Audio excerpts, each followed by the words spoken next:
Hello everyone, welcome to Frightening Tales.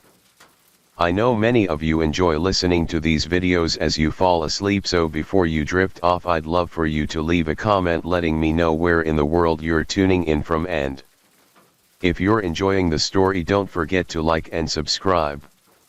Alright, now let's get comfortable, relax and dive into tonight's case. Story 1. I just wanted to see it through to the end. Joseph was a great brother, a great father. He would have done anything to protect those boys in summer. This is Michael Mday on February 4, 2010. His brother Joseph Mday, along with Joseph's wife Summer and his sons Johnny and Joseph Jr., suddenly went missing. Over the next few years, both amateur and professional investigators as well as relatives of the Mday family put forth countless theories trying to explain their absence. How had the Mdays just vanished without a trace? Where had they gone? Why had they left unannounced? And most importantly, what happened to them? The answers to all these questions came years after the Mdays disappeared. Today we're going to dive into their mysterious case and the sudden revelation about their gruesome, barbaric fate. Joseph Mday was born in the town of Spring, Texas, to Suzanne and Patrick McDee. When his parents divorced, his mother got custody of Joseph and his brother Michael and took him to California. From the very beginning, Joseph had a sort of entrepreneurial spirit. He wanted to make things and sell them to people. He wanted a business of his own. In 1995 he started a company called Earth-Inspired Products, specializing in high-end fountains with gorgeous stonework. The business was an instant hit, and pretty soon Joseph had to bring people in to help him run things. His first employee was Dan Kavanaugh, a web designer that helped him bring his business to a much bigger audience. Shortly after, Joseph hired Charles Merritt, usually referred to as Chase. Chase specialized in welding and helped Joseph assemble the fountains, and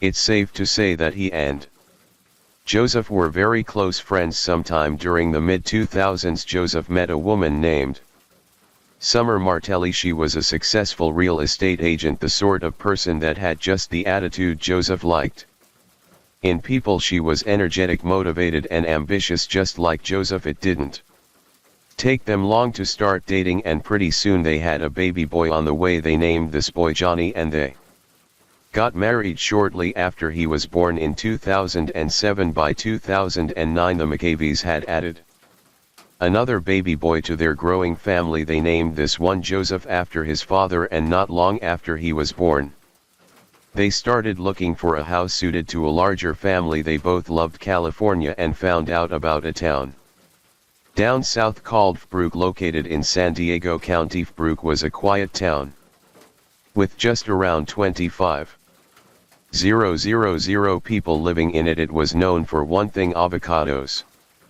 In fact, the people of Fbrooke were so obsessed with avocados that they held a festival for it every year. When Joseph and Summer visited Fallbrook, they saw a place where their kids could grow up peacefully and safely. They saw the potential for a long, happy life together, and so Joseph headed down to Fbrooke to find a home for his family. Good job, hi. So obviously I would change the flooring. This will all be hardwood. Bust out a hole in this wall, granite countertops, and then show apartments. It was a beautiful place, not too big, not too small, just the right size for a family of 4 with room for a couple more, of course, just in case Joseph and Summer decided to expand their family a bit further. In December of 2009 the Mdays moved to Fbrooke. Some reports suggest that Earth-Inspired Products was worth about $1 million, so the family was doing extremely well indeed. Videos from Joseph's own YouTube account show them living a positively idyllic lifestyle. Wow, look how perfect it is. That looks absolutely perfect. How did you do it? I did it. Yeah, you made it with this Italian cappuccino machine. When you put it on, you need to steam up. I show how this works, and you steamed it up, the milk for mama's cappuccino, and you made the coffee right here, the real deal, baby. Yeah, but didn't you have to grind the espresso beans first? Yeah, for the coffee. Isn't that done over here? All was well, or at least it seemed that way. No one that saw this family would think that anything bad was happening under the surface, and indeed all evidence points to the McSays truly being as happy as they appeared to be, but all of that changed in early 2010 when they seemed to fall off the face of the earth. On the morning of February 4, 2010, the Day family was as busy as they could be. Summer had to oversee home renovations, since the family was still trying to turn the house into a home after moving in just a short while ago. While she held down the fort at home, Joseph headed to a Chick-fil-A to have a meeting with Chase. They spoke several more times throughout the day, and as it turns out, Chase Merritt was the last person to ever see Joseph alive. As far as you know, you were the last person, or at least one of the last people, to see him, right? Yeah, when he left Rancho Cucamonga, nobody else, although I think somebody, there was another person or two that he talked to, I'm not sure, but you were the last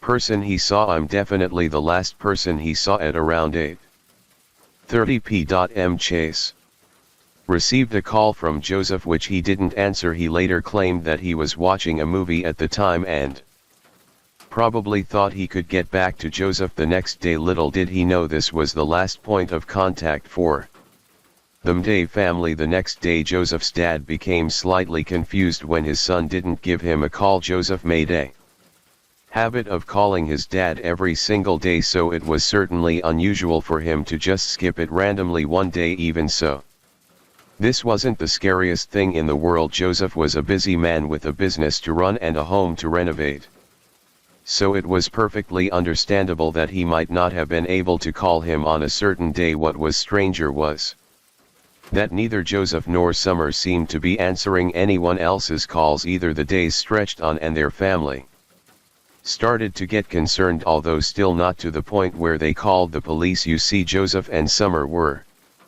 the sort of people that loved taking unplanned vacations. They just pack up a few things and drive off with the kids, reappearing a few days with fresh tans and wide smiles. Their families assumed that they were off on one of their adventures, but by February 9, at least one person started to get concerned. Chase Merritt. He called up Joseph's brother Michael, expressing concern that them gays had been AWOL for so long. The next day, Joseph's mom Suzanne asked Chase to head to their house and check up on him. When Chase got there, everything seemed pretty normal except for the family dogs being locked outside. While Joseph and Summer enjoyed impromptu getaways, they always left responsibly. Leaving their dogs outdoors was not something they'd ever do, so this was the first sign that something might be amiss. On February 11, concerned neighbors started to get involved, asking police to come and conduct a welfare check. Police came and found no signs of forced entry, and since they couldn't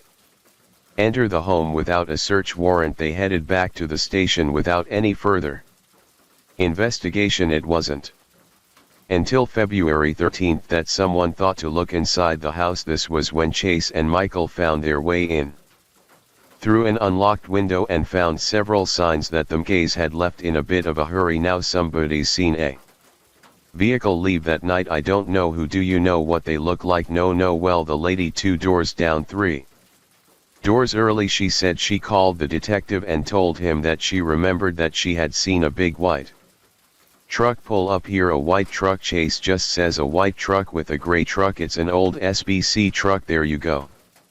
It's a Chevy 2500 with a box truck on the back. How long ago did she call the detective? Well, which door is it? Let's go knock on her door. I'll go talk to her right now. While searching the home, Michael found out that Summer had left her prescription glasses behind. There was rotting food in the fridge. Every inch of the house seemed to suggest that them gays hadn't gone off on a planned trip. On the 15th of February, the Day family was finally reported missing. An investigation ensued, one that would reach dead end after dead end. By the way, I post true crime and new cases here every day, so if that sounds like your kind of thing, please consider subscribing. It helps a lot, since it had been over 10 days since them Day disappeared. The case was handed over to the homicide squad. Oddly enough, even though the residence was an active crime scene, police allowed Michael and Suzanne To enter, Suzanne wanted to clean up, claiming that she just needed something to keep herself busy. Michael in the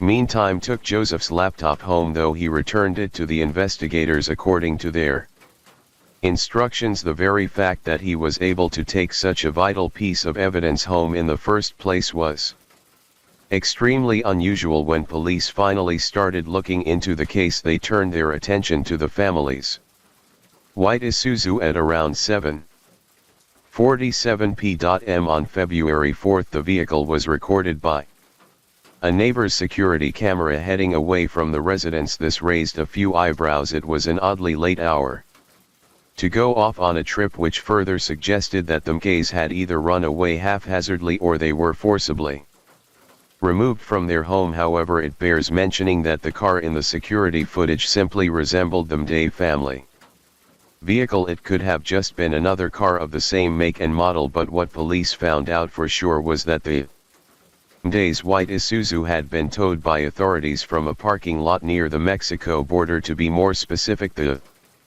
car had been parked outside a San Diego strip mall that was known for being the last stop that people made before crossing over into Mexico. Authorities estimated that it had been left there between 5:30 and 7:00 p.m. on February 8, although they had no idea where the car had been in the previous 4 days. Another thing that they could be certain of was that Joseph was still in Fallbrook at 8:30 on February 4. The call that he made to Chase was traced to a local cell tower, so the family hadn't left the town just yet. Police now had the extremely difficult task of finding out what happened between 8:30 on February 4 and 5:30 on February 8. More importantly, they needed to figure out why the family had just left their car behind and where they headed afterwards. Since the family vehicle was found right outside the Mexico border, investigators assumed that the family had headed south. And yet it was the manner of their exit that confused everyone. It was almost like they were trying to run away from something or someone. Some rumors started circling about Joseph being involved with Mexican cartels, and while this theory was completely random, it wasn't the craziest rumor people floated about the mix. When police went through Summer's search history, they found out that she'd been looking into a trip to Mexico. She'd apparently been looking up the documents required to cross over into Mexico and had even been searching what it was like to live south of the border. On top of that, it seemed like Summer had been learning Spanish. Was this all for a family trip, or had she been planning to flee to Mexico for some reason? It would have been extremely bizarre if that were the case, especially since she and Joseph had just bought a home a few months ago. But as it turns out, there was already a theory that tried to explain all that, and it painted Summer as the villain of the story. One of the proponents of this theory was Rick Baker, a radio host that interviewed Michael and became interested in the case. He suggested that Summer had slowly been poisoning Joe and that she wanted to take the kids to Mexico once her husband was dead. This was a theory that even Chase supported, or at the very least he confirmed that Joseph had been suffering from some kind of mysterious illness right before he and his family disappeared. Extreme dizziness, nausea. He went to the doctors several times and they couldn't find anything. Chase also suggested that Summer was an extremely controlling person, almost to the point where she was abusive. This made it seem all the more likely that she'd taken her husband's life. But once again, this theory proved baseless. Summer's name was dragged through the mud, but there was just too much evidence against this theory. For starters, she hadn't made any major withdrawals before going missing, which she most certainly would have done if her plan was to escape. And secondly, the fact that she left her prescription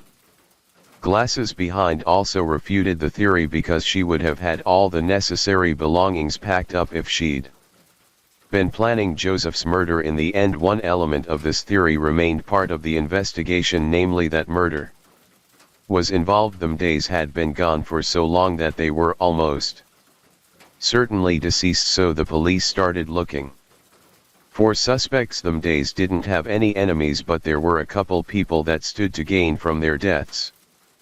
Firstly, there was Dan Kavanaugh, the web developer that helped Joseph's business become such a great success. He'd allegedly argued with Joseph about how much money he was getting paid, and as it turns out he withdrew $7,000 right after Joseph disappeared. Could Dan be the culprit? The police chased down the lead, but Dan's credit card history showed that he'd been in Hawaii during that time, so he couldn't possibly be involved. Eventually the case grew cold. Police theorized that the Mkays had driven to Saniro and crossed the border voluntarily, but this would turn out to be completely false. You see, the killer had inserted himself into the investigation. He'd been hiding in plain sight all along, and it would take 4 whole years for him to be brought to justice. On November 11, 2013, a motorcyclist traveling through the Mojave Desert found 2 shallow graves. Each contained the body of an adult and a child. He called the police, and when investigators arrived they found a massive sledgehammer nearby that they took in for analysis. They found that the hammer had paint used at the Mday home and may have been a tool from the renovation process. The bodies were successfully identified as that of the MCES, and the sledgehammer was confirmed to be the murder weapon. What's more, police found tracks from truck tires nearby. Since they were in a remote part of the desert, they were perfectly preserved, so police were able to compare them to the tracks of trucks belonging to people. The mix knew one of them proved to be a perfect match. Chase Merritt. The impounded Isuzu was checked again, this time more thoroughly. Last time around police had assumed the family had crossed the border voluntarily, but now they knew they needed to take a closer look. They found DNA evidence which once again matched that of Chase Merritt. Then came the cell phone records. According to Chase's phone records, he'd been at that exact spot on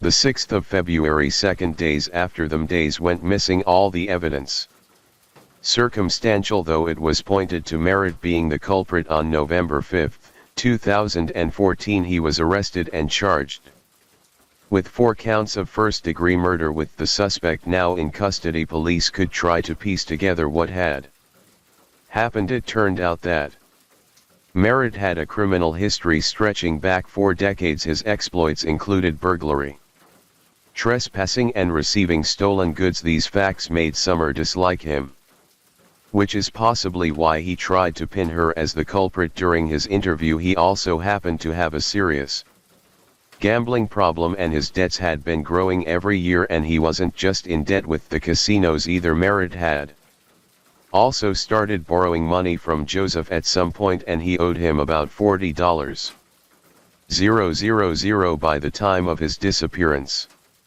And that was just the money Joseph knew about. On top of everything else, Merritt had allegedly been forging checks in Joseph's name. He'd use his access to Joseph's account to cash the check and then delete the transaction, but this could only go on for so long. When the matter came to trial, prosecutors stated that Joseph might have discovered Merritt's financial misdeeds. It's possible that he confronted him about them because Merritt happened to cash a forged check on February 4. It's possible that this is why Joseph tried calling Merritt and that the perpetrator eventually headed to the Mike's Day residence. Police theorized that Merritt killed Joseph and his entire family on February 4, but waited until the 6th to drive their bodies out to the Mojave Desert. The McSay never went to Mexico.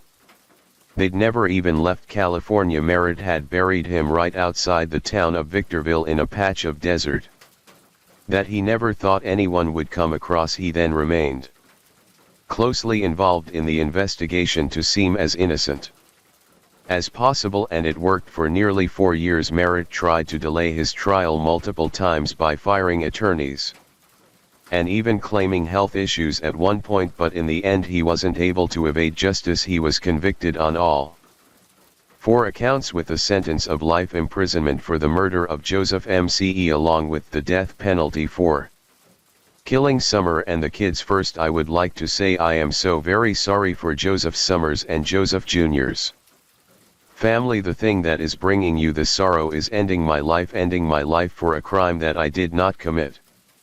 Merritt has maintained his innocence to the very end. He's claimed that he loved them gays and that he's not the person responsible for this crime, but the evidence begged to differ. It painted the portrait of a man out of control, a man that killed a family to hide his financial indiscretions. Merrick currently sits on death row at San Quentin prison where he awaits his sentence. Story 2: Dismembered limbs, a head boiling in a pot, and a blood-soaked home.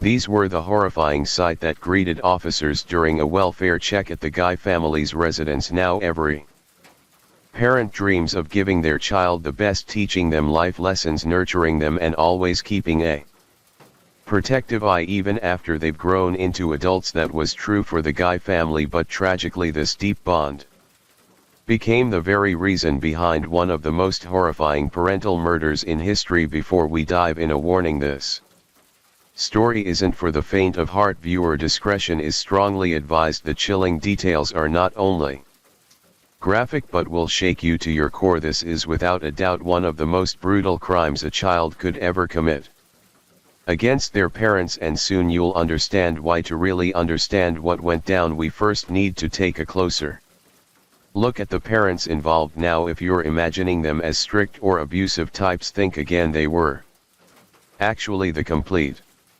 opposite, starting with the father, Joel Guy Sr. Those who were close to him called him Michael. So for the rest of this story we'll stick with that name. Michael was born on February 10, 1955, and he worked as a pipeline engineer. With his experience in the field, it's safe to say he was doing well for himself. He earned a solid salary, enough to comfortably support his growing family. Anyone who knew Michael would tell you he wasn't just kind, he was the type of person who made you feel seen and cared for, always willing to lend a hand or give advice even when you didn't ask for it. He took immense pride in everything he did, whether it was his career or his family, and he made sure the people around him felt that pride too. If you were close to Michael, you knew he wasn't just a dad or a husband. He was someone who genuinely cared and wanted to make sure everyone around him was doing well. Now, Michael had 3 daughters from his first marriage. While the reasons behind the divorce weren't entirely clear, one thing was certain: the daughters held no grudges against their father. They had always maintained a good relationship with him, and that didn't change when he remarried. Michael's second wife, Lisa, was as kind-hearted as he was. Just like Michael, Lisa was someone who made everyone feel welcome and cared for. His daughters quickly warmed up to her, and there was no drama or resentment. Lisa treated them like her own children, showering them with love and affection. This was evident when one of Michael's daughters testified in court, explaining how Lisa became a mother figure in her life. She even went as far as to get an engagement ring that resembled Lisa's. She remembered all the small details about Lisa: the favorite shirt, the favorite cups, and everything else that made Lisa so special to her. Lisa has been in my life my entire life. And they had said at 3 that she's been my entire memory, and so we would go in the summers. My dad would have us for a month in the summer because they always lived so far away, and Angela and I would go visit for the entire month. But the dynamics of that was my mom was a single mom, so there were struggles with single moms. But when we went to Lisa's house, her cabinets were stocked with food, and she greeted Dad like the perfect Walton family. When they would come home, dinner would be cooked with meat and side dishes, and there would be candy in the shelves. I just would watch her, and I watched her growing up like she was the mom, or that dream that you have to have a single, not a single home, excuse me, a double parent home, to where she loved. I so wanted to be this woman that my first engagement ring was her exact engagement ring. I wanted to be the mom she was. She would sit in her little Browns Ferry brown shirt, and she had a really high arch in her foot, and just with her cup I wanted to. Even at certain points in my life I walked around with a cup that had like the little square placement under it, because I wanted to be her. I wanted to be the mom that she was. Just like you just heard, this wasn't a mom who abused her children or mistreated them in a way that made them feel unloved. It's clear just from the words of her stepdaughter alone that Lisa poured love into every single member of her family. Additionally, Lisa worked in human resources at an engineering firm and was known for being reliable and generous. She was the kind A person who, no matter how busy she was, would stop to comfort a stranger in distress. She had a big heart, always putting others first. From this perspective, it was evident that both Michael and Lisa were known for their giving nature, and to everyone around them they seemed like the perfect couple, soulmates living a perfect life. However, everything began to change when Michael and Lisa welcomed their only biological child together, Joel Guy Jr. That moment marked the start of a shift no one could have foreseen. Unlike his warm and kind parents, Joel was reportedly the complete opposite, cold and distant to almost everyone. In fact, Joel Guy Jr.'s life before 2016 remains a mystery in many ways. Even his half-sisters who grew up alongside him admitted they didn't really know him. Whenever they visited, Joel would lock himself in his room, avoiding any interaction with family. On the rare occasions he did speak, he was dismissive and rude, treating his relatives as if they were beneath him. Over time, most of the family distanced themselves, choosing not to engage with Joel unless absolutely necessary. Joel's behavior was fueled by an inflated ego, believing he was the smartest person in the room at all times. This confidence was bolstered during his school years, especially when he performed well academically. In his final years of high school, he attended the prestigious Louisiana School for Math, Science and the Arts, a magnet school known for its small elite class sizes. Getting accepted into the class of 2006 only reinforced Joel's belief in his superiority. After high school, he enrolled at George Washington University for one semester before transferring to Louisiana State University, where he pursued studies to become a plastic surgeon. However, Joel never became a plastic surgeon or held any job for that matter while he was in school. Up until the age of 28, he lived entirely off his mother Lisa's income. Lisa, who worked full-time in human resources at Oak Ridge Engineering, sent her paychecks directly to Joel. Michael and Lisa decided to fully support Joel so he could focus on his studies without worrying about finances. They paid for his tuition, housing and other expenses, hoping he'd graduate quickly and start his career, but their generosity backfired. Joel began to see this financial support not as a gift but as something he was entitled to, his birthright. He believed his parents owed him this money simply because they were his parents. Though he claimed to be working hard toward his goals, Joel was far less focused on school than he led his parents to believe. Living alone in Baton Rouge, he spent his time doing whatever he wanted, completely oblivious to the financial strain he was placing on his family. He didn't understand or care about the sacrifices his parents were making for him. However, in 2016, things began to change. Michael, Joel's father, lost his job and took a hard look at their finances. He realized that he and Lisa could retire if they stopped supporting Joel and sold their family home. Excited for this new chapter, Michael and Lisa shared their plans with their daughters in the family group chat. They explained that they intended to move into Michael's parents' home and stopped financially supporting Joel. However, they were nervous about how Joel would react to the news. At 28 years old, Joel had never been financially independent, and his parents worried about what he would do once the financial support stopped. Despite their concerns, Thanksgiving that year seemed like a turning point for the Guy family. Thanksgiving was always a big deal, a time when everyone gathered at Michael and Lisa's home to celebrate, including their daughter's extended family and their new families. So just like any other normal family, that year was very joyful for the Guy family. The adults gathered in the garage, enjoying their cigarettes and catching up while the kids ran around, and the aroma of delicious food filled the house. By the way, I post true crime and new cases here every day, so if that sounds like your kind of thing, please consider subscribing. It helps a lot. Now, at every Thanksgiving there's always that one person who locks themselves away, avoiding everyone, and in the Guy family that was always Joel. However, this year was different, shockingly so. For the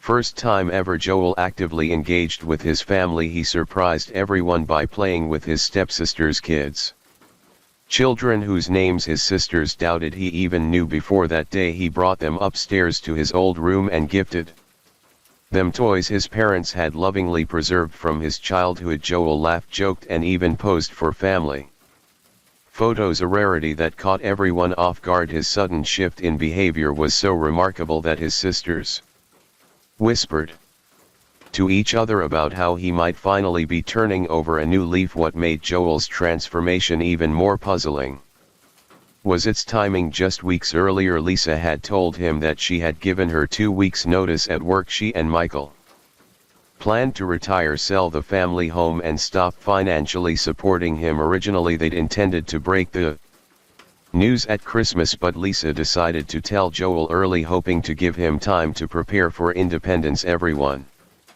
braced for a meltdown or tantrum, but instead Joel seemed fine, more than fine. Actually, he appeared happier and more social than anyone had ever seen him. His family took this as a positive sign.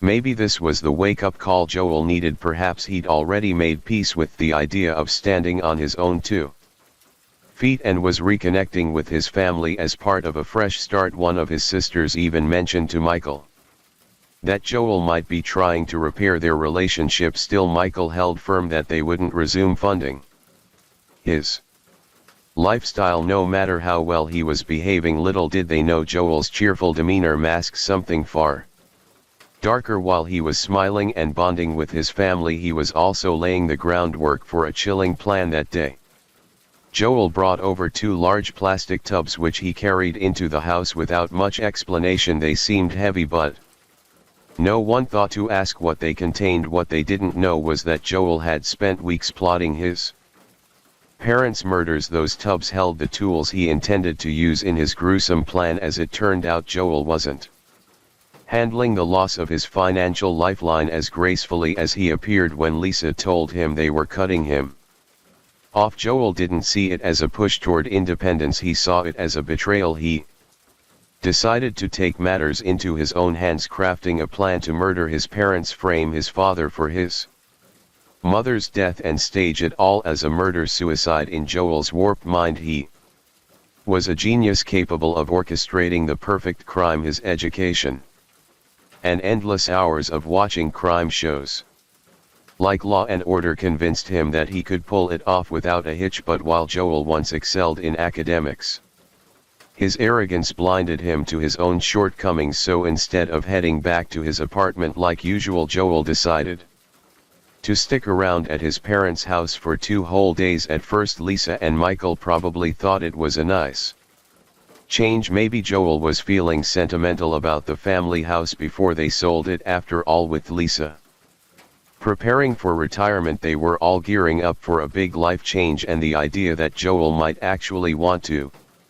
spend some time with his family seemed like a nice, albeit unexpected gesture. But things took a strange turn. Just 2 weeks before Lisa was set to retire, her co-workers and boss had been planning a celebratory send-off for her. She was well-liked, dependable, and a hard worker who would always communicate if anything was off. So when November 28th came around and Lisa didn't show up for work, Jennifer, her boss, started to worry. It wasn't like Lisa to just vanish without a word, especially since she'd been so involved in the retirement celebration plans. Jennifer tried calling her several times, but there was no answer. Then she reached out to Michael, but he didn't pick up either. That was strange. Lisa and Michael were the kind of people who always made sure to check in even if something came up. This wasn't adding up, and Jennifer knew it. So after a couple more unanswered calls, Jennifer made the decision to call the non-emergency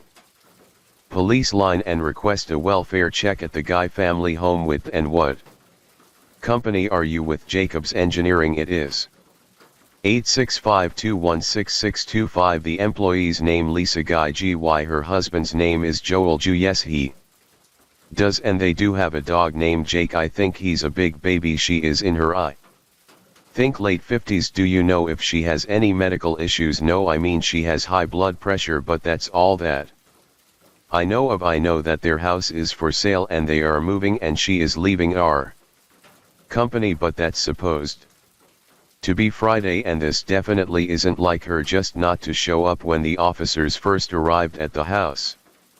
Everything seemed normal, so they didn't think much of it and were about to call it off, but Jennifer, Lisa's boss, wasn't. Convinced, she had a gut feeling something wasn't right, so she called again. What they uncovered next was something no one could have prepared for. During a thorough check, the officers noticed a few strange things. The house had a for sale sign out front, but something seemed off. There was no lockbox on the front door for a realtor's key, and the doorknob didn't look like it had been there long. It didn't even match the door. It had obvious signs of being tampered with, likely with a screwdriver. Not wasting any time, the officers decided to check the back of the house, and that's when things took an even darker turn. The back door was missing its doorknob altogether. One officer peered through the hole where the knob should have been and was immediately hit with a blast of heat from inside the house, but that wasn't the worst part. There was a sharp chemical smell hanging in the air. It was the kind of smell that instantly tells you something was seriously wrong. The officer looked closer and saw bottles of bleach scattered across the floor, still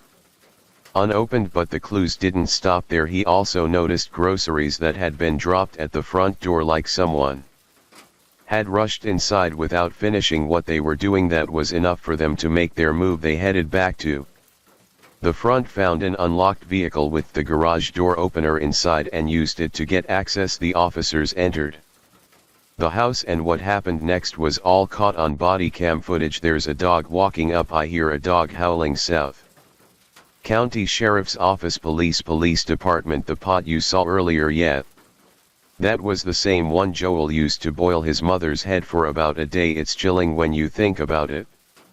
Investigators first found a table with the guy's wallets and a sledgehammer on top, followed by another table with long guns. As they made their way up the stairs, they could hear a dog intermittently barking. They then spotted Michael's body on the floor in a hallway, and eventually discovered the dismembered bodies submerged in a solution in the bathroom. Among the other items found in the home were sewer line cleaner, a bag of baking soda, drain opener, a bottle of muriatic acid, lye hydrogen peroxide, several bottles of bleach, a spray bottle, gloves, and trash bags. Investigators also came across a note inside an open suitcase which included the name and address of a Louisiana Ace hardware store, as well as a reference to sewer line cleaner. Given the hazardous chemicals, the Knox County Sheriff's Office hazmat team had to step in for biohazard removal. With the overwhelming amount of evidence, the KCSO forensics unit worked through Monday night and into the next day to process the crime scene. Now, what really happened after that Thanksgiving on November 26th? Joel Guy Jr. attacked and killed his father in a second-floor exercise room while his mom was out shopping at Walmart. The scene was chaotic, with torn blinds, blood splattered on the walls, and an overturned Vol.6 machine. The amount of blood was beyond horrific. The struggle must have been brutal. The poor man's clothes were shredded from the knife wounds, and it was reported that he was stabbed at least 40 times. However, this is just an estimate according to the autopsy, since most of the tissue was gone when they found the body. The actual number of stabs could never be fully determined, but it doesn't stop there. Joel also dismembered the body, leaving his father's hands behind in the room. When his mom came home from Walmart, Joel tricked her into going upstairs. She was in such a rush that her groceries got scattered across the foyer, but when she reached the top of the stairs, Joel ambushed her, stabbing her in the back over and over, just like he did to his father. Blood was everywhere. The prosecution later claimed he used so much force to decapitate her that her head actually broke, and then, get this, he just chopped her up like it was nothing, then put her head in that same boiling pot on the stove. According to the medical examiner, Lisa was stabbed at least 31 times, and 9 of her ribs were completely severed. During the trial, the forensic examiner testified that the head wasn't just severed but had been forcefully broken off. Both victims had their arms and legs detached, Mikey at the waist and Lisa at the knees, and their body parts were placed in a bin filled with chemicals to help dissolve them. This was the very same bin that Joel had brought into the house during Thanksgiving. After death, both bodies had deep cuts made so that the chemicals could more easily penetrate the body's main cavities, so you can probably imagine how heartbreaking it must have been for both of them, loving their child and spoiling him all the way into adulthood, only for them to be brutally murdered like this. It's beyond evil. But despite MKHY loving his son so much, he didn't go down without a fight. Joel sustained several cuts on his hands, including a deep gash on his left thumb around 3:30 p.m. He was seen in the first aid section at Walmart buying bandages and ointment for his hand injuries. He also picked up isopropyl alcohol and hydrogen peroxide. It was also around this point that Joel returned to his apartment, likely because he was too lazy to continue with his plan. After spending 2 intense days carrying out his crime, it seems that for the first time he was exhausted. He probably felt he had worked harder than ever before and needed a break, so he headed back to his apartment, possibly to rest. Little did he know it was exactly during this time that the police also uncovered what he had done. The police began questioning those closest to Michael and Lisa when they inquired about who had been at the house that weekend. Everyone pointed to Joel. His sisters revealed that he was about to be cut off financially and that his behavior over Thanksgiving had been strangely out of character. The soiled clothes found at the crime scene matched the description given by his sisters, and when investigators found a book bag containing a notebook filled with Joel's meticulous plan, it became undeniable he was behind the murders. The only thing left to do was finalize the paperwork for his arrest. Now, the day after the bodies were discovered, Joel was arrested. While heading back to the house in his trunk, police found a KitchenAid meat grinder, a chilling indicator that he wasn't done with the gruesome process yet. But what really exposed Joel's intentions was what he had written in his notebook. From the gruesome methods of killing and dismemberment to his strategy for destroying the bodies and erasing forensic evidence, every step was carefully thought out. He planned to grind the bodies, destroy all DNA evidence with bleach and lye, and even set a fire to cover his tracks. He went as far as faking an alibi by scheduling a text message from his mother's phone attempting to erase any evidence that could point back to him. Get carving knives to make small pieces, get sledgehammer, crush bones, bring blender and food grinder, grind meat, keep going. Get bleach, denature proteins, get plastic bin for denaturation process, keep going. Does not matter where they're killed, just get rid of bloody spots to prevent evidence of time of death, not the mattress or the couches. Get rid of bodies inside house, they're my DNA already. There. Joel's motive, driven by a financial incentive, was also clearly outlined in the notebook. He calculated his parents' life insurance policies, assets and joint property with the intention of inheriting everything. His obsession with money was evident as he described in detail how he would inherit the full value of his mother's assets, including her life insurance, the family homes and other financial resources. In the weeks leading up to the murder, Joel continued to buy supplies like knives, acid and plastic bins, keeping the notebook hidden in his backpack. Alongside his school books, he made sure to pay in cash, thinking he was being smart and inconspicuous, but in reality, Joel's arrogance and sense of entitlement were his downfall. He believed his meticulous preparations would guarantee his success, unaware that he was overlooking the most basic human realities. Joel was so spoiled and out of touch with the real world that even while erasing his tracks, he grew lazy and decided to take a break from his gruesome task. He had no real understanding of the consequences of his actions, thinking he could simply get away with it. But what he failed to factor in was the kindness of his parents and how their disappearance would immediately raise suspicions. Despite the mountain of evidence stacked against him, Joel Guy Jr. still pleaded not guilty, dragging his family through a painful 4-day trial. He knew he couldn't win. It was clear to everyone that he was guilty, but he wasn't trying to win. Instead, he wanted to make his family suffer by refusing to admit what he'd Done, he kept control over them, forcing them to hear every ugly detail of his crime. It was like his final act of revenge, making them live through his cold, calculated cruelty. Even Joel's defense lawyers struggled to defend him. All they could muster was that Joel was a kind man who couldn't possibly commit such a horrific crime, friendly and happy. In a way, Michelle Tyler had never seen him before, outgoing, friendly and happy. That was not a man about to commit a homicide, outgoing, friendly and happy. But the jury wasn't swayed by this week argument. On October 2, 2020, Joel Guy Jr. was found guilty of 2 counts of premeditated first-degree murder, 3 counts of felony murder and 2 counts of abuse of a corpse. He was sentenced to life in prison without the possibility of parole. Additionally, his appeal to overturn his conviction was shot down by the Tennessee Court of Criminal Appeals in April 2023. With that, Joel's fate was sealed. He will now spend the rest of his life behind bars at the Northwest Correctional Complex in Tiptonville, Tennessee, where he will forever live with the consequences of the brutal crime he committed. Now, remember when we first said that not much was known about Joel's past? Well, as the trial went on, a surprising revelation came to light. Joel actually had one and only one friend. People were shocked to find that Joel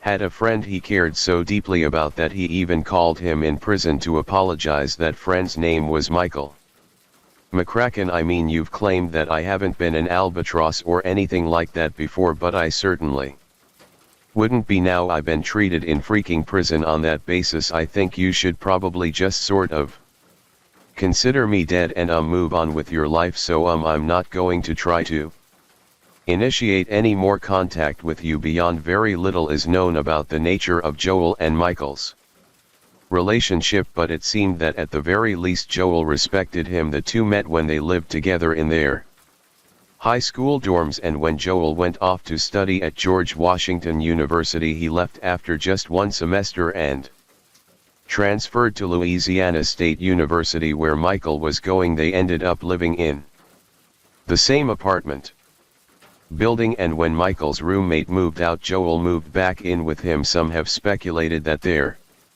relationship might have been more than just friendship, but that's all we really know about the situation. When Michael was questioned about the case, he stated that he wasn't surprised that Joel had killed his parents. He explained that over the years Joel had become increasingly reclusive, spending weeks on end alone in his bedroom, to the point where Michael sometimes didn't see him for months at a time. For whatever little comfort it may offer, Joel will spend the rest of his natural-born life in prison, exactly where he belongs. He will forever be remembered not as the genius he thought he was, but as a gigantic fool who couldn't take care of himself, and despite his so-called wisdom made the catastrophic mistake of leaving a notebook, a kind of manifesto, at the crime scene. But what do you think about this case? I mean, we can all agree that Joel was definitely a psychopath, right? It's hard to believe he had any real justification for killing his parents other than his own twisted desire to live a carefree life. Story 3: This is the worst mass murder in the history of our city. The gruesome discovery inside a back bedroom.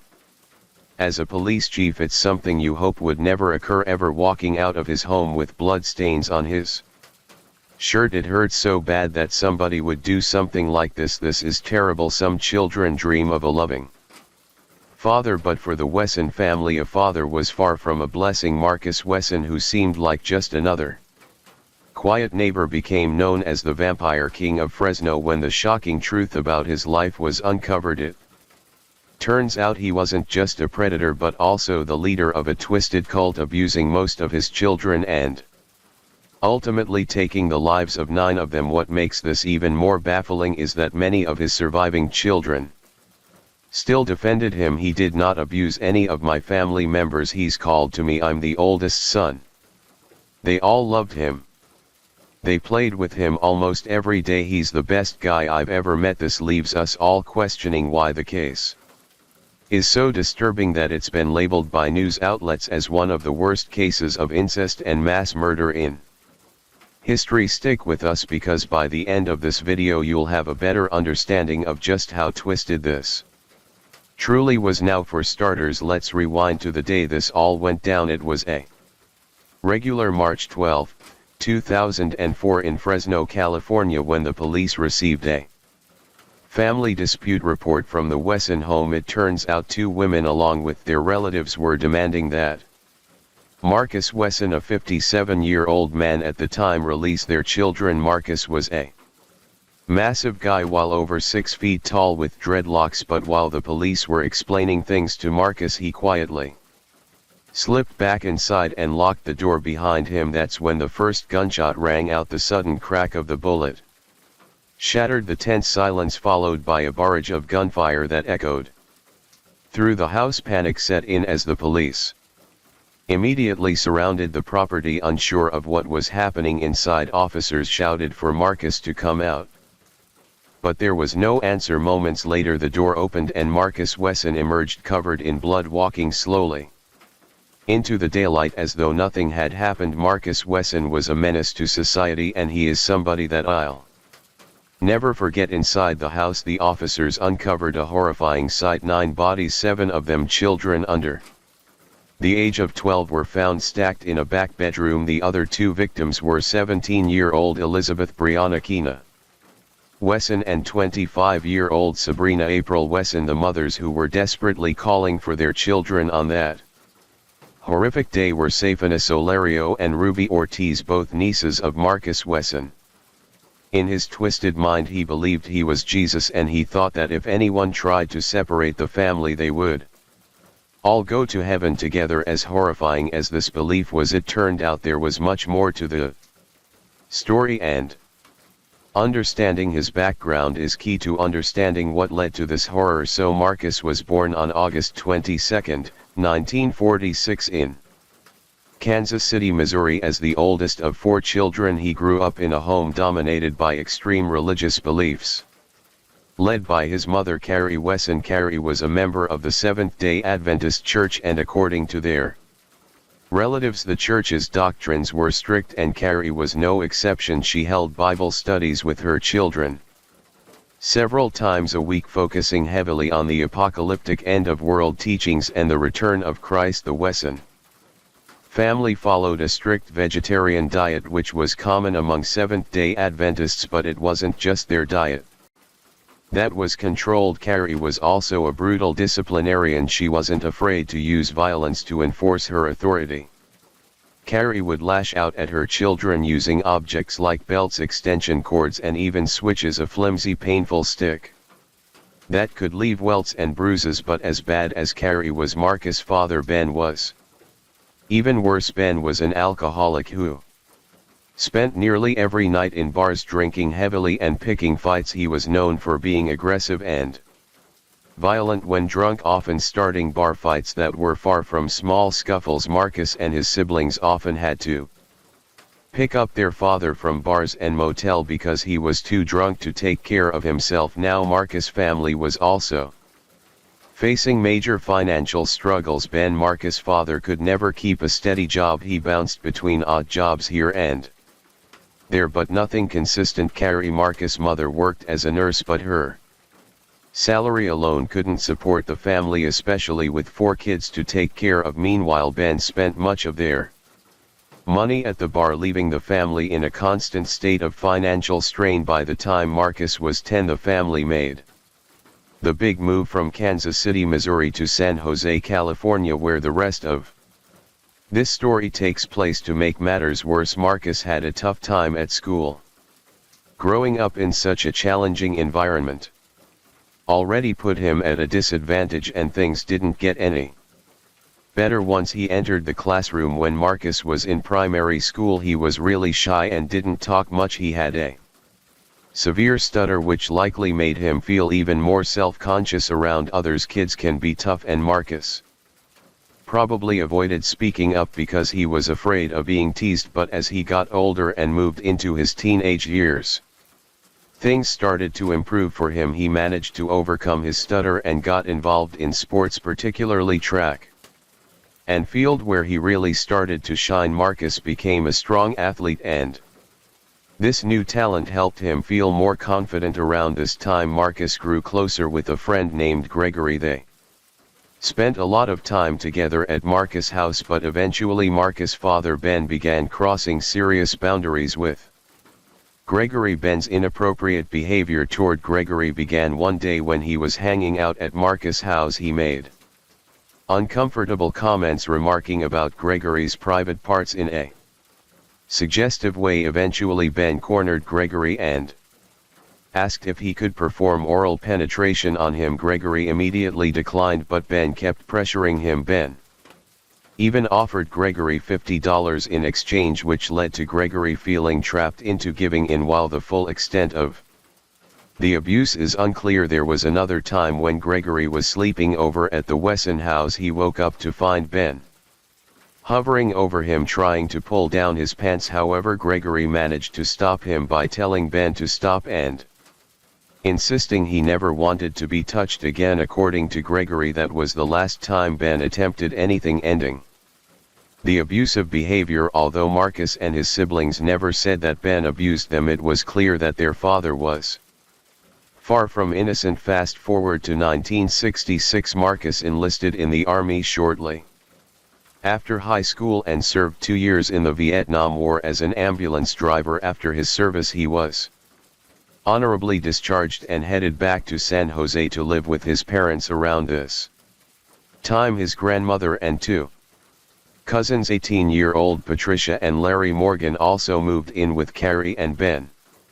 Marcus' parents. Things took a dark turn when Ben, Marcus' father, began an inappropriate relationship with his 18-year-old nephew Larry. The exact start of the relationship is unclear, but it was clear Ben had a troubling history with inappropriate behavior. Once Larry turned 18, Ben made the announcement that he and Larry were moving out to live together in Los Angeles. But despite the shocking nature of Ben's actions, Carrie and Ben didn't divorce. Instead, Carrie chose to pretend as if nothing had happened. She couldn't face the reality of what Ben had done, and in her denial clung to the hope that he might return to her one day and they could erase the painful chapter from their lives. For a bit of closure, Ben did eventually return to Carrie, but it wasn't until he disappeared for nearly an entire decade he finally showed up back in San Jose sometime in the late 1970s. While all of this was unfolding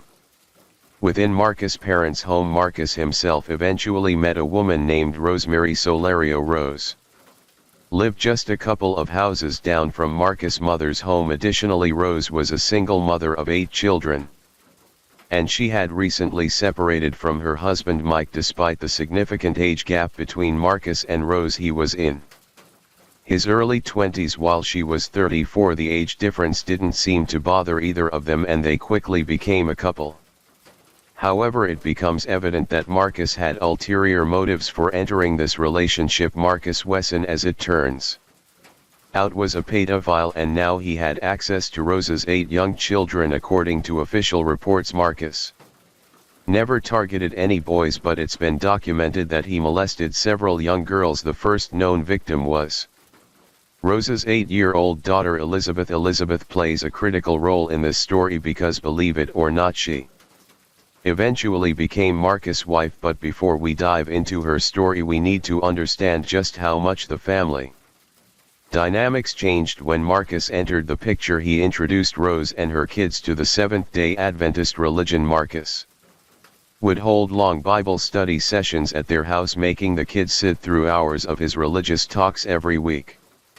On top of that, he switched their diets to a vegetarian one just like his own if any of the kids misbehaved or did something Marcus didn't approve of. He would punish them harshly. At this point, it's clear that Marcus was starting to act a lot like his own mother, but as time went on, things only got worse. Marcus would use belts and extension cords to punish the children for even the smallest mistakes. They were used to a different kind of discipline before Marcus came along, so this was a huge shock for them. One of Rose's children, Jesse, didn't like Marcus at all. He didn't like how a young guy had come into their home and taken charge. Jesse fought back more than the others, and because of that he ended up receiving harsher treatment. There was one time Marcus hit Jesse across the face with a belt, and when Jesse ran out of the house, Marcus chased him through the neighborhood. Another time Jesse challenged Marcus and Marcus whipped him repeatedly with an extension cord. The abuse became so bad that some of the boys even stopped showering at school to hide the bruises and marks on their bodies. It's natural to wonder why Rose would let Marcus come in and take over her home. The truth is, Rose was struggling. She had no job and she had no one to help her raise the children. When Marcus came into her life, he offered help, he gave her attention, introduced her family to religion, and even helped her get on welfare so they had some financial support. At this point, Marcus wasn't working and the family was relying solely on welfare to make ends meet. Marcus started stealing. He'd take the kids with him to stores, have them keep an eye on employees, and grab whatever they needed without paying for it. But as bad as all this sounds, there's something much darker that we need to talk about: the abuse that Marcus began inflicting on Rose's daughter Elizabeth. From the moment he moved in, Marcus took an interest in her, and it quickly became clear that he had inappropriate intentions. According to Elizabeth's siblings, Marcus made sure to give her special attention. He would shower her with compliments and go out of his way to make her feel important. One night, Marcus took Elizabeth outside and performed what seemed like a wedding ceremony. He asked one of her brothers to officiate, and they went through the whole process as if they were really getting married. Marcus placed a Bible in front of Elizabeth, put her hand on top of it, and then covered her hand with his own. In the months that followed, Marcus told Elizabeth that in the eyes of God she was his wife. He even promised that they would have a legal ceremony when she was older, but for now they were married in the eyes of God because they had sworn over the Bible. As time went on, Elizabeth began to believe that she was indeed married to Marcus. Marcus became incredibly jealous and controlling when Elizabeth did normal things that any 9-year-old would, like playing outside with friends or going to sleepovers. Marcus would become manipulative and cold towards her. When she came back, he used Elizabeth's need for affection and attention to manipulate her, often telling her that she wasn't acting like a good wife should. From this moment, Elizabeth began to feel increasingly desperate to make Marcus happy. She was so caught up in trying to earn his approval that she would beg him to accept her, crying and pleading, saying, "I am your wife, please say I'm your wife." Marcus took advantage of her vulnerability, and each time she asked for reassurance, he would finally give in, reinforcing his control over her. This unhealthy cycle allowed Marcus to manipulate her and gain more power over her actions and decisions. By the way, I post true crime in new cases here every day, so if that sounds like your kind of thing, please consider subscribing. It helps a lot. In 1971, Marcus began to take advantage of Elizabeth in a deeply troubling way. The family lived in a modest home with 4 bedrooms, with the children sharing rooms and bunk beds. Elizabeth shared a room with her sisters, sleeping on the bottom bunk, while Marcus would often sleep in another room with some of the boys. At night, Marcus would secretly enter Elizabeth's room, and sometimes Elizabeth would sneak into his bed. Over time, Marcus' behavior became more inappropriate, and what started with small advances gradually escalated. This went on for years, with Marcus continuing to abuse Elizabeth. By 1973, Elizabeth was 14 years old, and Marcus was 27. Elizabeth was simply washing dishes in the kitchen when Marcus unexpectedly knelt down and proposed to her. He asked her to marry him, and although Elizabeth agreed, it's crucial to understand that as a 14-year-old she could not legally or emotionally consent to such a proposal. In her mind, she believed she was participating in something she was expected to do, but in reality this was a form of manipulation and abuse. Soon after Elizabeth discovered she was pregnant, while she didn't openly tell her family about it, it was becoming apparent as her pregnancy progressed. The situation was complicated, and despite her young age, Elizabeth's mother, Rose, gave her consent for Elizabeth and Marcus to marry. Since Elizabeth was underage, they had to follow the legal Procedures required to obtain a marriage license. This included getting Rose's approval, which she had already provided, as well as attending counseling sessions to ensure the marriage was in the best interest of the parties involved. It's shocking that despite the circumstances, a counselor signed off on the marriage, allowing it to proceed. By the time Elizabeth was 5 months pregnant with their first child, she and Marcus were legally married. Elizabeth was just 14.